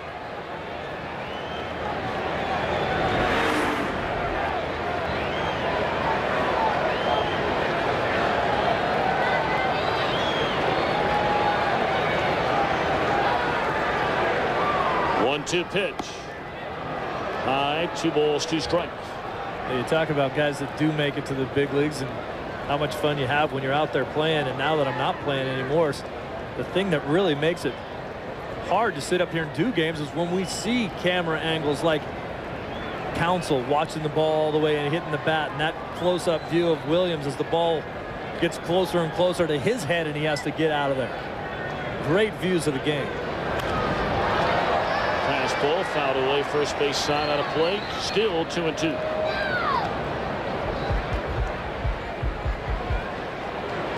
I guess ironically, when you see it that up close and personal, it makes you want to play it all that much more.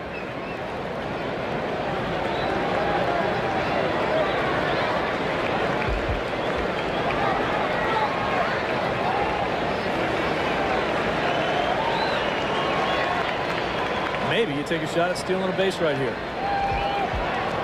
Cian has been keeping an eye on Counsell over there at first since he reached to begin this inning.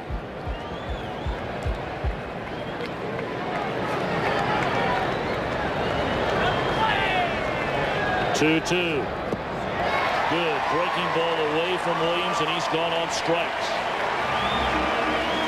That's what that high, tight fastball will do for you. I want to remind you, a doubleheader right here on Fox tomorrow. The American League Championship Series Game 3. Jamie Moyer and Orlando Hernandez, the pitching matchup. And then Game 4 here, 7:30 Eastern, 4:30 Pacific. Albie Lopez against Greg Maddux.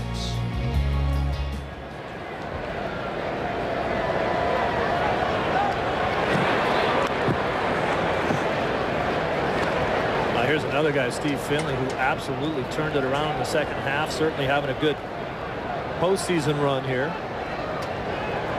Been instrumental in this game.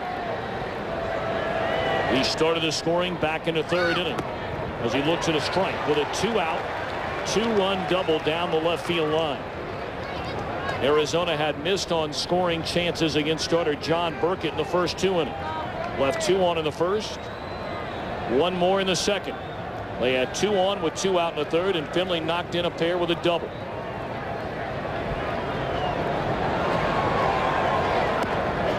One and one.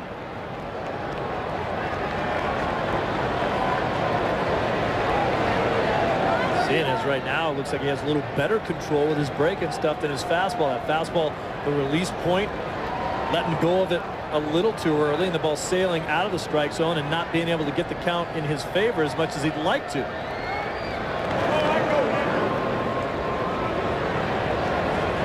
Finley, one of the finest conditioned athletes you will find in any sport. It's amazing to think you're looking at a guy in his late 30s and nary an ounce of fat on him. One of the first athletes to really employ that balance to weightlifting. Runner goes and no chance to throw him out. Easily taking second as Counsell.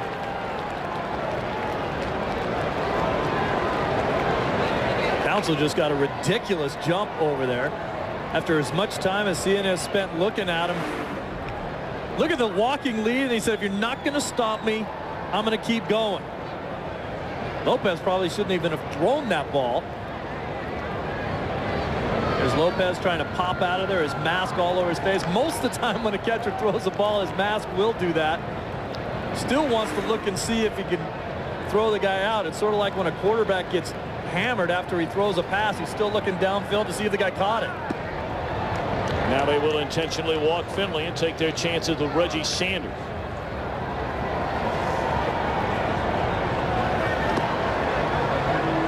And we talked about Ricky Henderson was really the first guy in my memory that got walking leads. And they used to say, make him stop. See him getting the lead, and he never did stop him. So then Counsell never stopped. He just kept hopping off, hopping off, hopping off, and then just decided to take off. Not even close. 2 on, 2 out for Reggie Sanders. He's flying out to center, robbed of a hit on a great play by Chipper Jones in the fourth, and he's been walked. A fastball up.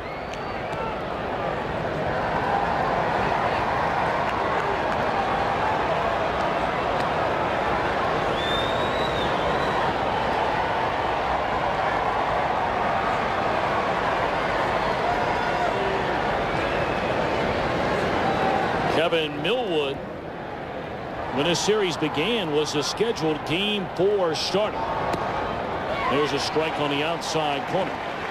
But Bobby Cox changed his mind. He's decided to bring Greg Maddux back tomorrow night.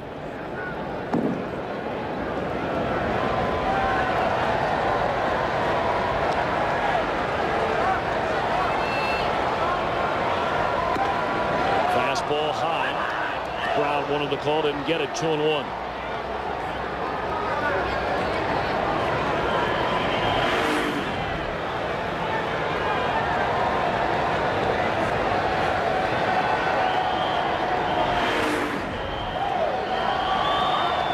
Two on, 2 out. Sanders fouls it back out of play. Count now 2-2.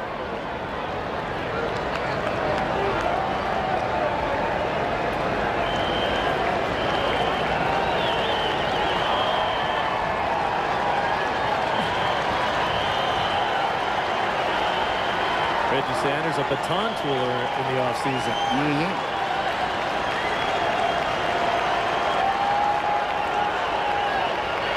Counsell at second. Finley on over at first. Breaking ball. And Sanders started, was able to hold back. Full count. So now the runners get started on a 3-2 pitch.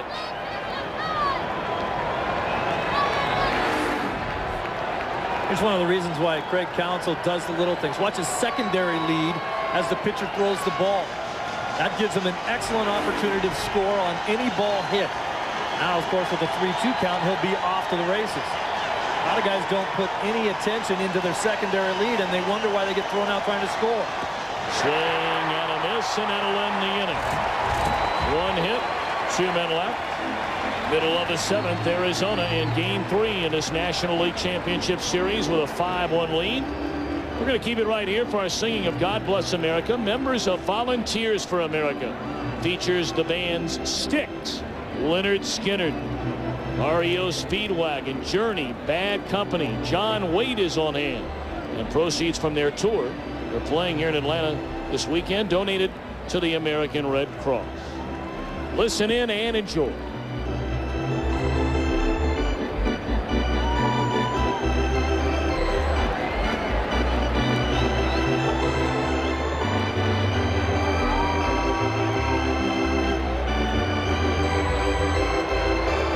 Ladies and gentlemen, boys and girls, the Atlanta Braves invite all of our guests to sing along as we celebrate America's freedom with the singing of God Bless America, which will be performed tonight by the members of Volunteers for America, who have banded together to raise money for the victims of the September 11th tragedy.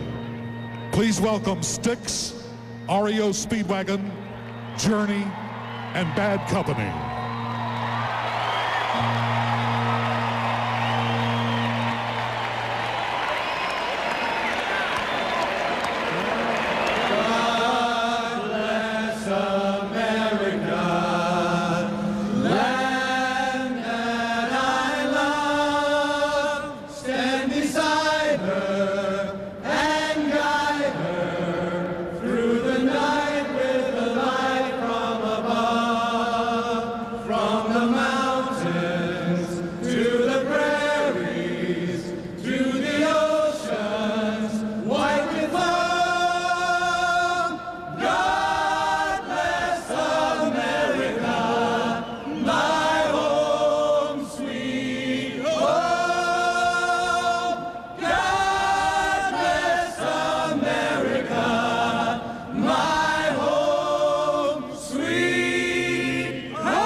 Championship Series on Fox is brought to you by the people of United Airlines.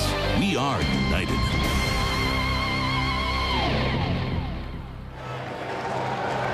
Welcome back to Turner Field in Atlanta. Curt Schilling climbs the mound for the bottom half of the 7th inning, leading 5-1. First pitch swinging. Brian Jordan, a little bleeder to drop center base hit. Jordan making a turn, going to second base. Throw there, not in time.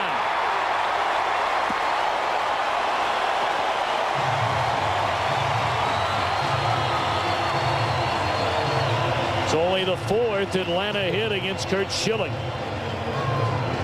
Well, Tom, we've said many, many times that you get hustle doubles out of the box, not after you get down to first base. Jordan knows that Counsell's not going to be able to get enough on this throw as he's going away from the play. Kind of a risky play, but the guy's got some great speed. Watch him get the double out of the box right now, hustling. You can't dog it all the way down to first base and then decide, oh, I might be able to get 2 on this play and expect to make it.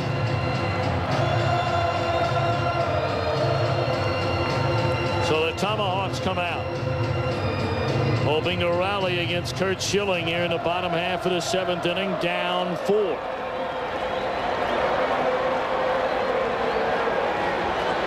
Surhoff 0 for 2, reached on an error by Williams and lined out to left. Strike 1. You got to think with the 4-run lead in this situation, Schilling isn't going to worry about Jordan at second base at all. He's going to try to get tougher against the hitter and that's the way he'll keep him from scoring. 93 pitches on the day so far for Schilling. Fly ball, short left center. Finley circling, preparing himself for the throw. Makes a catch and fires a strike to Womack. It's time to take a look at our game summary, brought to you by Nissan. Schilling, 4 hits, 1 run. Burkett knocked out after 4 1/3 innings. Finley started his scoring with a 2-run double. Counsell having another excellent postseason. Chipper Jones knocked in the only Atlanta run in the 4th.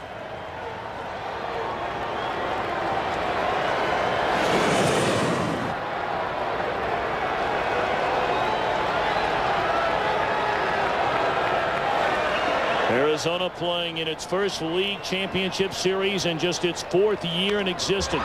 That ball driven hard into right center field, but Finley will run it down. And staying at second is Jordan. So after the leadoff double, back-to-back outs recorded by the Arizona right-hander. How about the ground that Steve Finley is covering out in center field, going from right to left. 3 Gold Gloves and great communication between Finley and Sanders out there. Sanders taking the outside route so they don't run into each other. Finley with the opportunity to cut that ball off in front of Sanders. Finley won his 3rd Gold Glove last season. You've got 2 of the best center fielders on the planet in this series.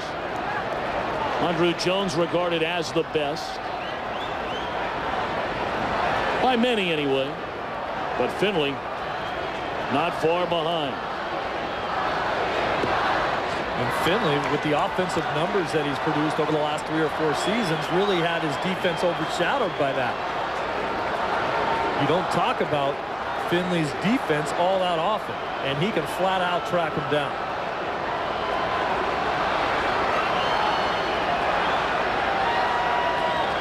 And Andruw Jones, as you mentioned,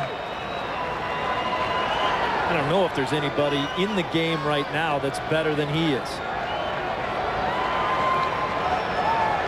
Even when this team had Kenny Lofton on it, Jones was playing on the outside, right and left field. A lot of guys said he's way better and should be playing center field. 3-0 now to Javier Lopez. We talked about how good he has been in the postseason. His 8th career postseason home run, both that 1-1 tie in his 7th inning off Miguel Batista in game 2, and very good numbers against Schilling. 3-1. Although Schilling has struck him out twice tonight.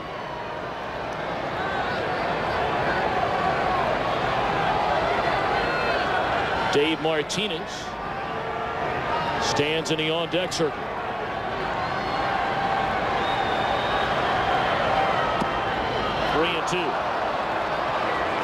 Man, can this guy pitch? Well, nobody really likes this call here, but I think Lopez is still just trying to get Schilling to work a few more pitches, trying to be patient up there. He started with a 3-0 count, trying to find a way to get on base.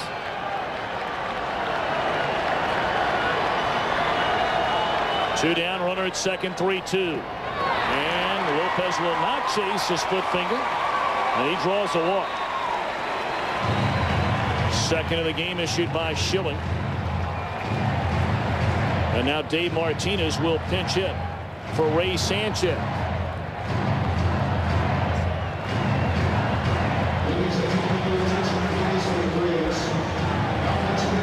Yeah, I think the thinking right there, Tom, was I'll go ahead and throw the split finger. If Javi chases this one, I get out of this inning. And if I don't, I start with a fresh count against a pinch hitter. Davey Martinez coming up there. Always been a solid player. But with just 2 home runs on the year, he's not really a deep threat. And Schilling figures I'll start all over with Martinez coming to the plate.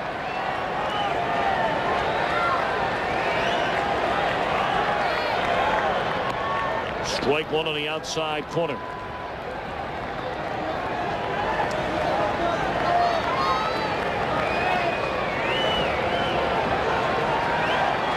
Martinez has shed his role as the active major leaguer who had played the longest without making the playoffs. that appeared in 1,919 games before getting this chance. Always been a good, solid player.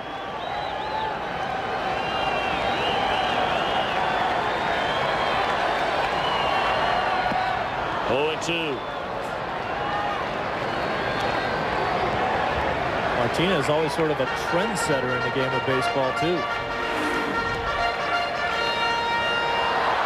Cannot hit that pitch. In the years way back when Brady Anderson started wearing the long sideburns after the TV show 90210, Davey Martinez was wearing sideburns a year before that. Check swing. Did he go? They appeal. No, says Tim McClellan.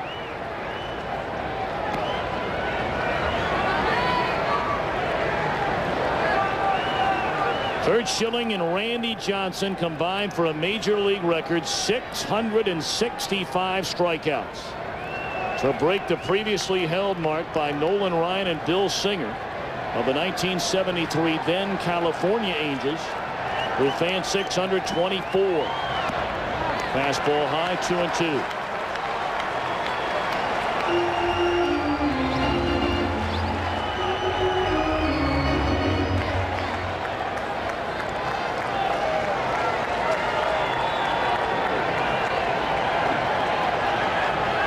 Bernard Gilkey stands in the on-deck circle. He would bat for the pitcher, Rudy Cianez. 2-2. Struck him out, and the inning is over. 8th strikeout of the game for Curt Schilling. Him and Randy Johnson are pretty good.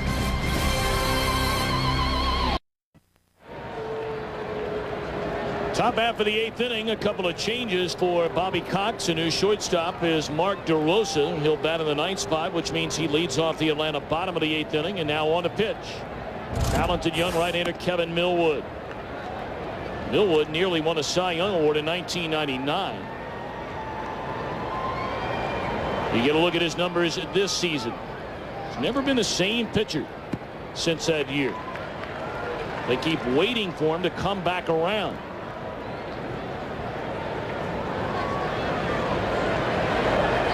We're going to use him in the first series, the divisional series, so he wasn't even on the roster. Got Ken Caminiti off the roster in the league championship series and added him. Considered him to be the 4th starter, and now, as you mentioned before, they're coming back with Maddox. Liner, and it's caught. Nice play by Marcus Giles. On away.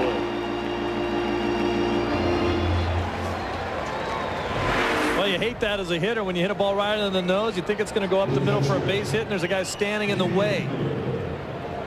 Of course, if you said the same thing to Gracie would say, well, geez, there's been a guy that's been playing second base for about 100 years. That's where he plays. I better try to find a hole. Oh, and one to Damian Miller. Kevin Millwood spent nearly 3 months on the disabled list with an inflamed right labrum.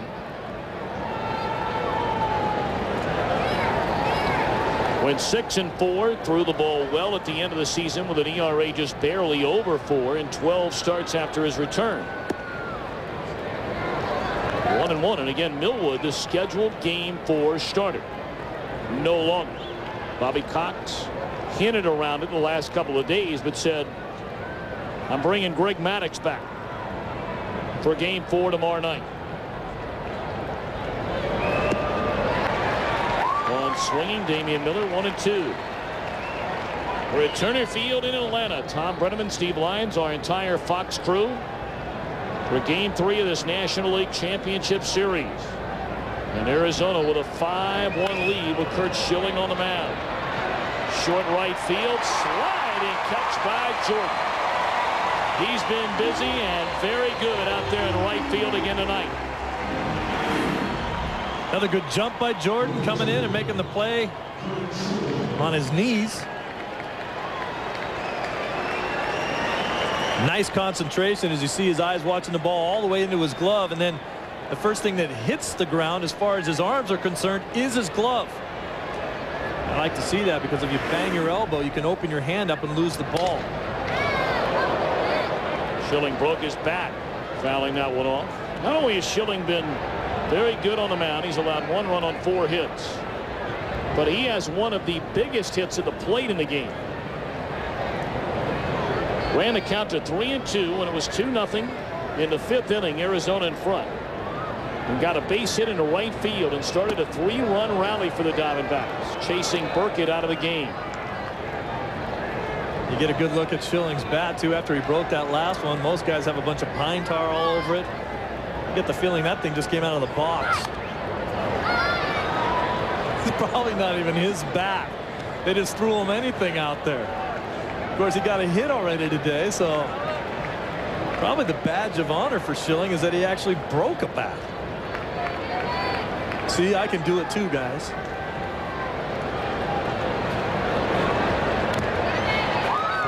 Still 1-2 to Schilling. There's probably not even a signature on that bat.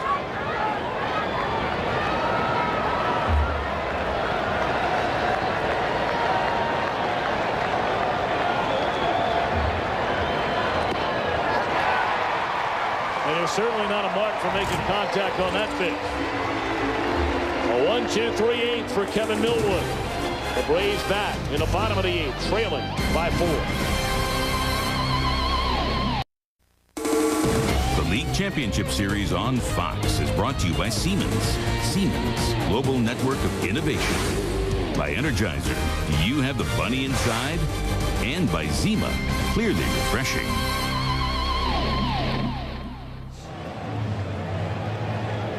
Head for the bottom half of the 8th inning. Arizona leading game 3 in this National League Championship Series 5-1. Bobby Cox hoping his team can start getting some base runners, some base hits. First pitch swing, a 1-hopper to Womack off the bat of DeRosa. 1 pitch, 1 out. Time for a game break, and here's Jeannie Zelasco. Tom, a pivotal game 3 in the Bronx tomorrow. Nobody the Yankees would rather send to the mound than Orlando Hernandez. El Duque 9-1 in postseason play. Going against the best road team in baseball, the Mariners with their backs against the wall. Game 3 of the ALCS brought to you by MasterCard. The championship doubleheader tomorrow on Fox begins at 4 Eastern. All right, Jeannie, we'll look forward to both of those games tomorrow.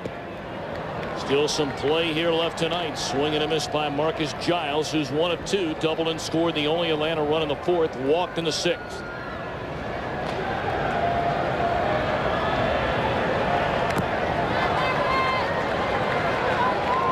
Yeah, the tough part for the Braves right now is the fact that you'd like to be patient up there, try to get to work the count, try to get some base runners, maybe eke out a walk if you can.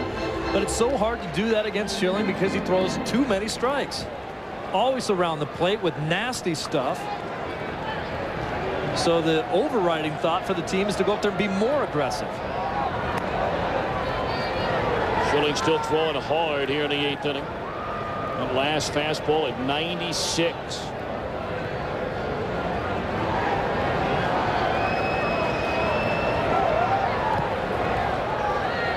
It almost looks as though Arizona is trying to figure out how to pitch Marcus Giles.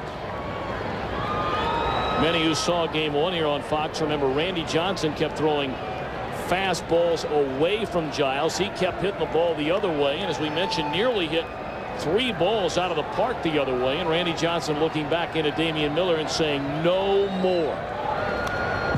Fastball there away, and he took a good cut and fouled it straight back. Then they came a first pitch fastball by Miguel Batista to begin game 2. And Giles hit the first pitch out of the game out of the ballpark to left. Well, he's a tough target. He's one of those guys that when you look at him at the plate, not very tall, so you don't feel like you have a great chance to throw breaking balls for strikes, especially a big looping curveball that you feel like you might not get the call. So a lot of guys pump fastballs in there trying to get ahead, and he jumps all over them. 2-2 coming. Struck him out. He chased a high fastball at 96. 9th strikeout of the game by Schilling. This week on America's favorite pregame show with JB, Terry, Howie, and Chris, Troy Aikman Talks with Rams quarterback Curt Warner. Pam Oliver takes a look at the dominating Packers defense, plus Jimmy and Jillian. Get ready for a full day of action with the undisputed champion, the Fox NFL Sunday pregame show. Sunday noon Eastern, 9 Pacific. Strike one to Julio Franco.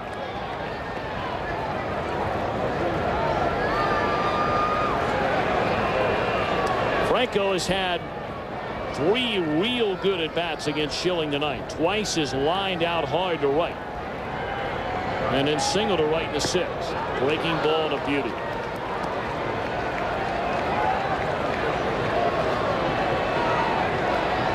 Schilling now looking for his 10th strikeout of the game.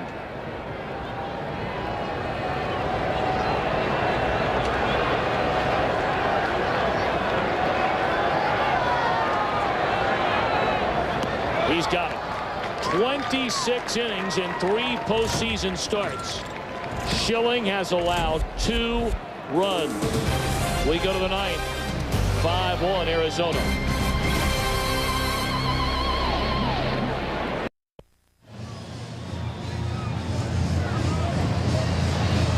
Curt Schilling, 8 innings of 4-hit 1-run baseball, trying to go to 3-0 in this postseason for the Diamondbacks and give them a 2-1 lead in this best-of-7 league championship series. Jason Marquis. Well, you talk about a great talent.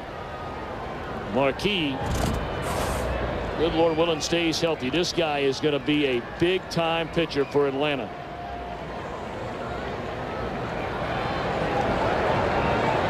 Tony Womack. A bouncing ball to short. 1 gone.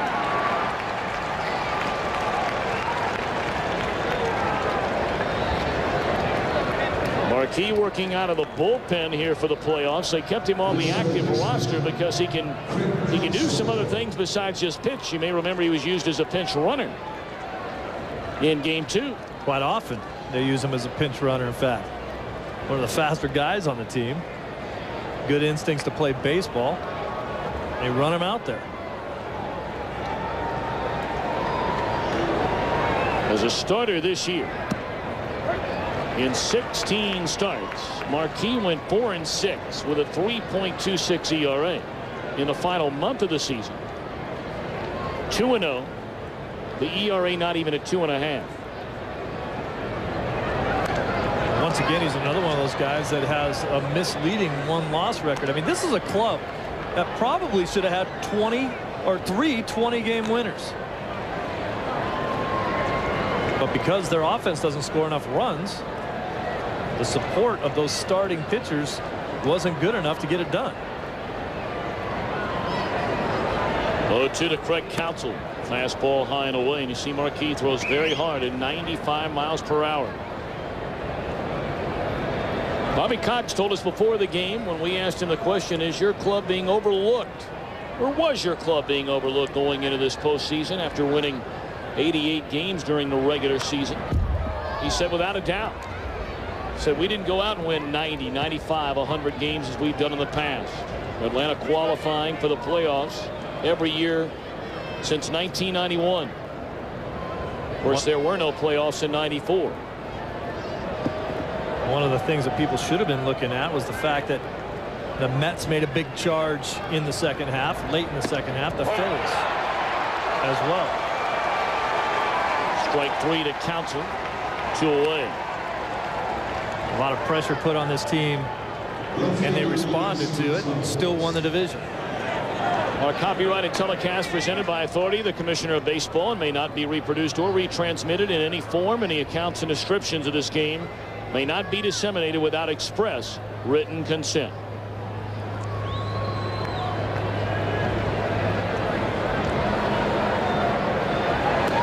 Strike 1 to Luis Gonzalez.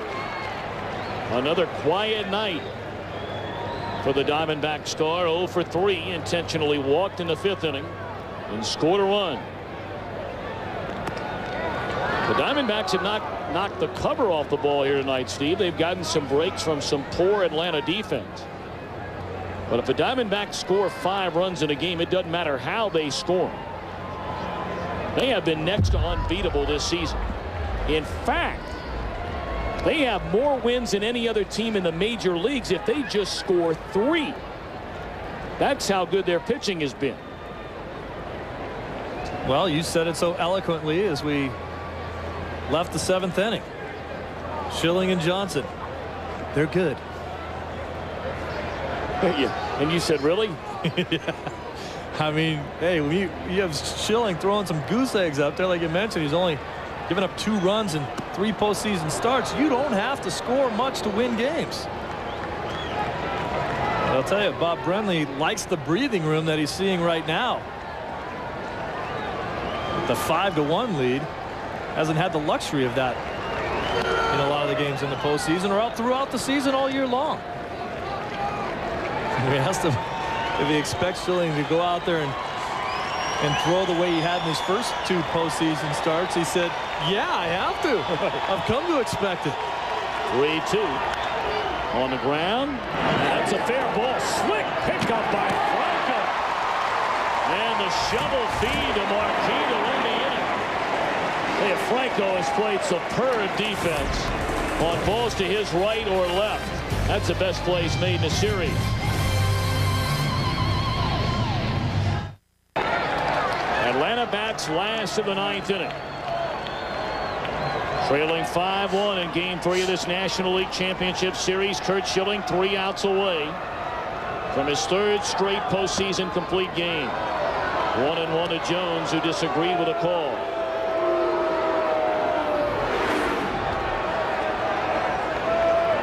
Replay of that, a little down in the strike zone. Schilling, including tonight, has toed the slab 20 times after an Arizona loss. And if he can nail this one down, his record would go to 16-1 after an Arizona loss this season. 2 hopper at Craig Counsell. 1 away, and he has been spectacular again here tonight. Well, a couple devastating pitches, the fastball and the splitter. Here's his strikeouts. High fastball, splitter. Splitter there again. Another one.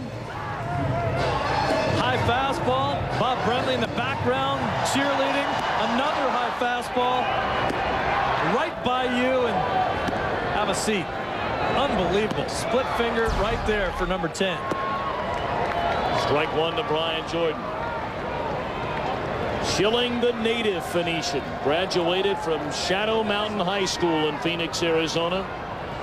Was traded from Philadelphia last year, was still trying to get over the shoulder surgery. He felt as though he really let Arizona down while they were trying to win a 2nd consecutive National League Western Division title. He lost his last 5 starts during a critical stretch. 1-1. I remember Schilling originally with the Red Sox, and they traded him to the Orioles. And when he got to the Orioles, Frank Robinson was his manager. Called him into his office, and he said, I don't think you know what you're doing there, son. Schilling had the long hair with an earring going. He says, I don't think you'll ever pitch for us the way you look right now. Swing and a miss by Jordan. That's the 11th strikeout of the game by Schilling. In that offseason, he had a talk with Roger Clemens, and Clemens told him the same thing. He says, you have too much talent to be wasting it the way you're wasting it. And something clicked with Schilling from that point on, and it became one of the more dedicated pitchers as far as the craft is concerned. Says every time he faces a hitter, he's already seen him 40 or 50 times mentally in his mind. 0-1 to B.J. Surhoff. Our game produced by Jeff Gowan, directed by Jim Lynch. Our associate director is Derek Manning. Our broadcast associate Kevin Dresser. The technical producer Craig Marlowe. Studio produced by Scott Ackerson and Gary Lang. Directed by Bob Levy. Senior producer of Fox Sports is Bill Brown.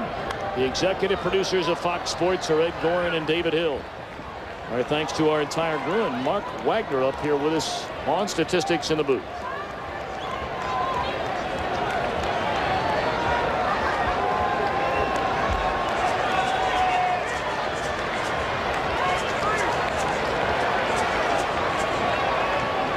Swing and a miss. And Curt Schilling with his 3rd consecutive postseason complete game. He has gone 27 innings in 3 starts. He's undefeated in those 3 starts and has given up 2 runs.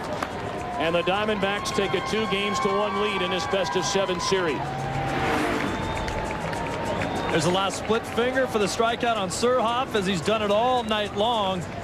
Schilling, a little bit happy about it, I think, don't you? Yeah.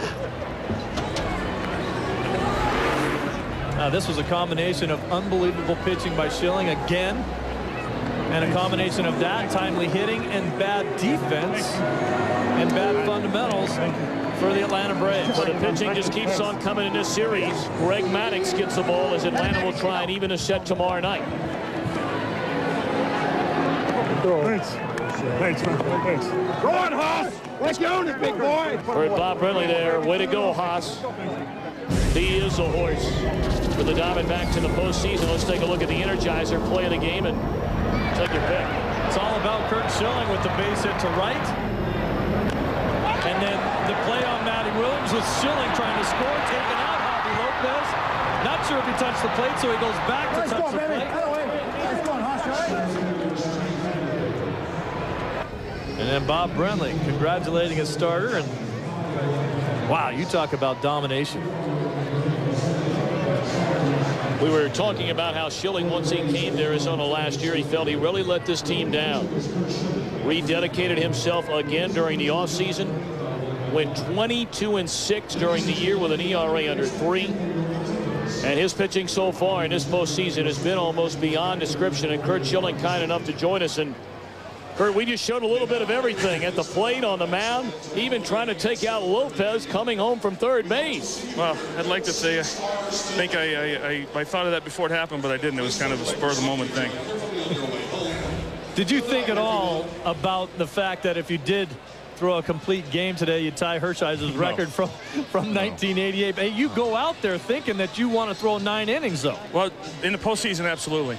During the regular season, you got a lot of leeway, and it's a long schedule, but you use pitch counts and you save yourself if you have a good enough team in April, May, and June, so pitch counts become irrelevant in October. And, you know, I have no idea how many pitches I threw today, but I felt as strong in the 9th as I did in the 1st. With that base hit that you got to right field, do I have to get off you now as a hitter?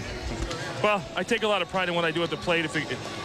You come up to the plate in situations where you can help yourself. As a pitcher, it's with runners on third and leading off an inning and obviously bunting guys over. And, you know, I'm not gonna hit 300, but there are times this year when I felt like being able to put the bat on the ball has helped me win ball games, and it's something I take a lot of pride in and work hard on. Curt, final question. We'll let you get out of here. As great as you have been this season, are you pitching better right now than you have at any 3 game stretch all year? Absolutely. Considering who we're playing, absolutely. I mean, I knew coming out today Burkett was going to be tough. He had a phenomenal year. He had a 21 season with a 500 record. And, you know, RJ and I talk a lot about sometimes not how you pitch, it's when you pitch. And he was having that bad day all year long, pitching great ball games. And, you know, we've been struggling a little bit at the plate, but I felt like once we got 2, that I was in control of our destiny tonight, and I just tried to seize that and use my defense and make pitches, and we came out. Curt, congratulations. Thank you. Thanks for taking the time to join us. Thank you. Curt Schilling, 3-0 now in the postseason. For more information on tonight's game and for the latest information on Major League Baseball, go to foxsports.com. Game 4 will come your way tomorrow right here on Fox tomorrow night. Greg Maddux gets the ball against Javi Lopez as Bobby Cox and the Braves try to even the series at 2 games apiece. For Steve Lyons and our entire crew, I'm Tom Brenneman saying so.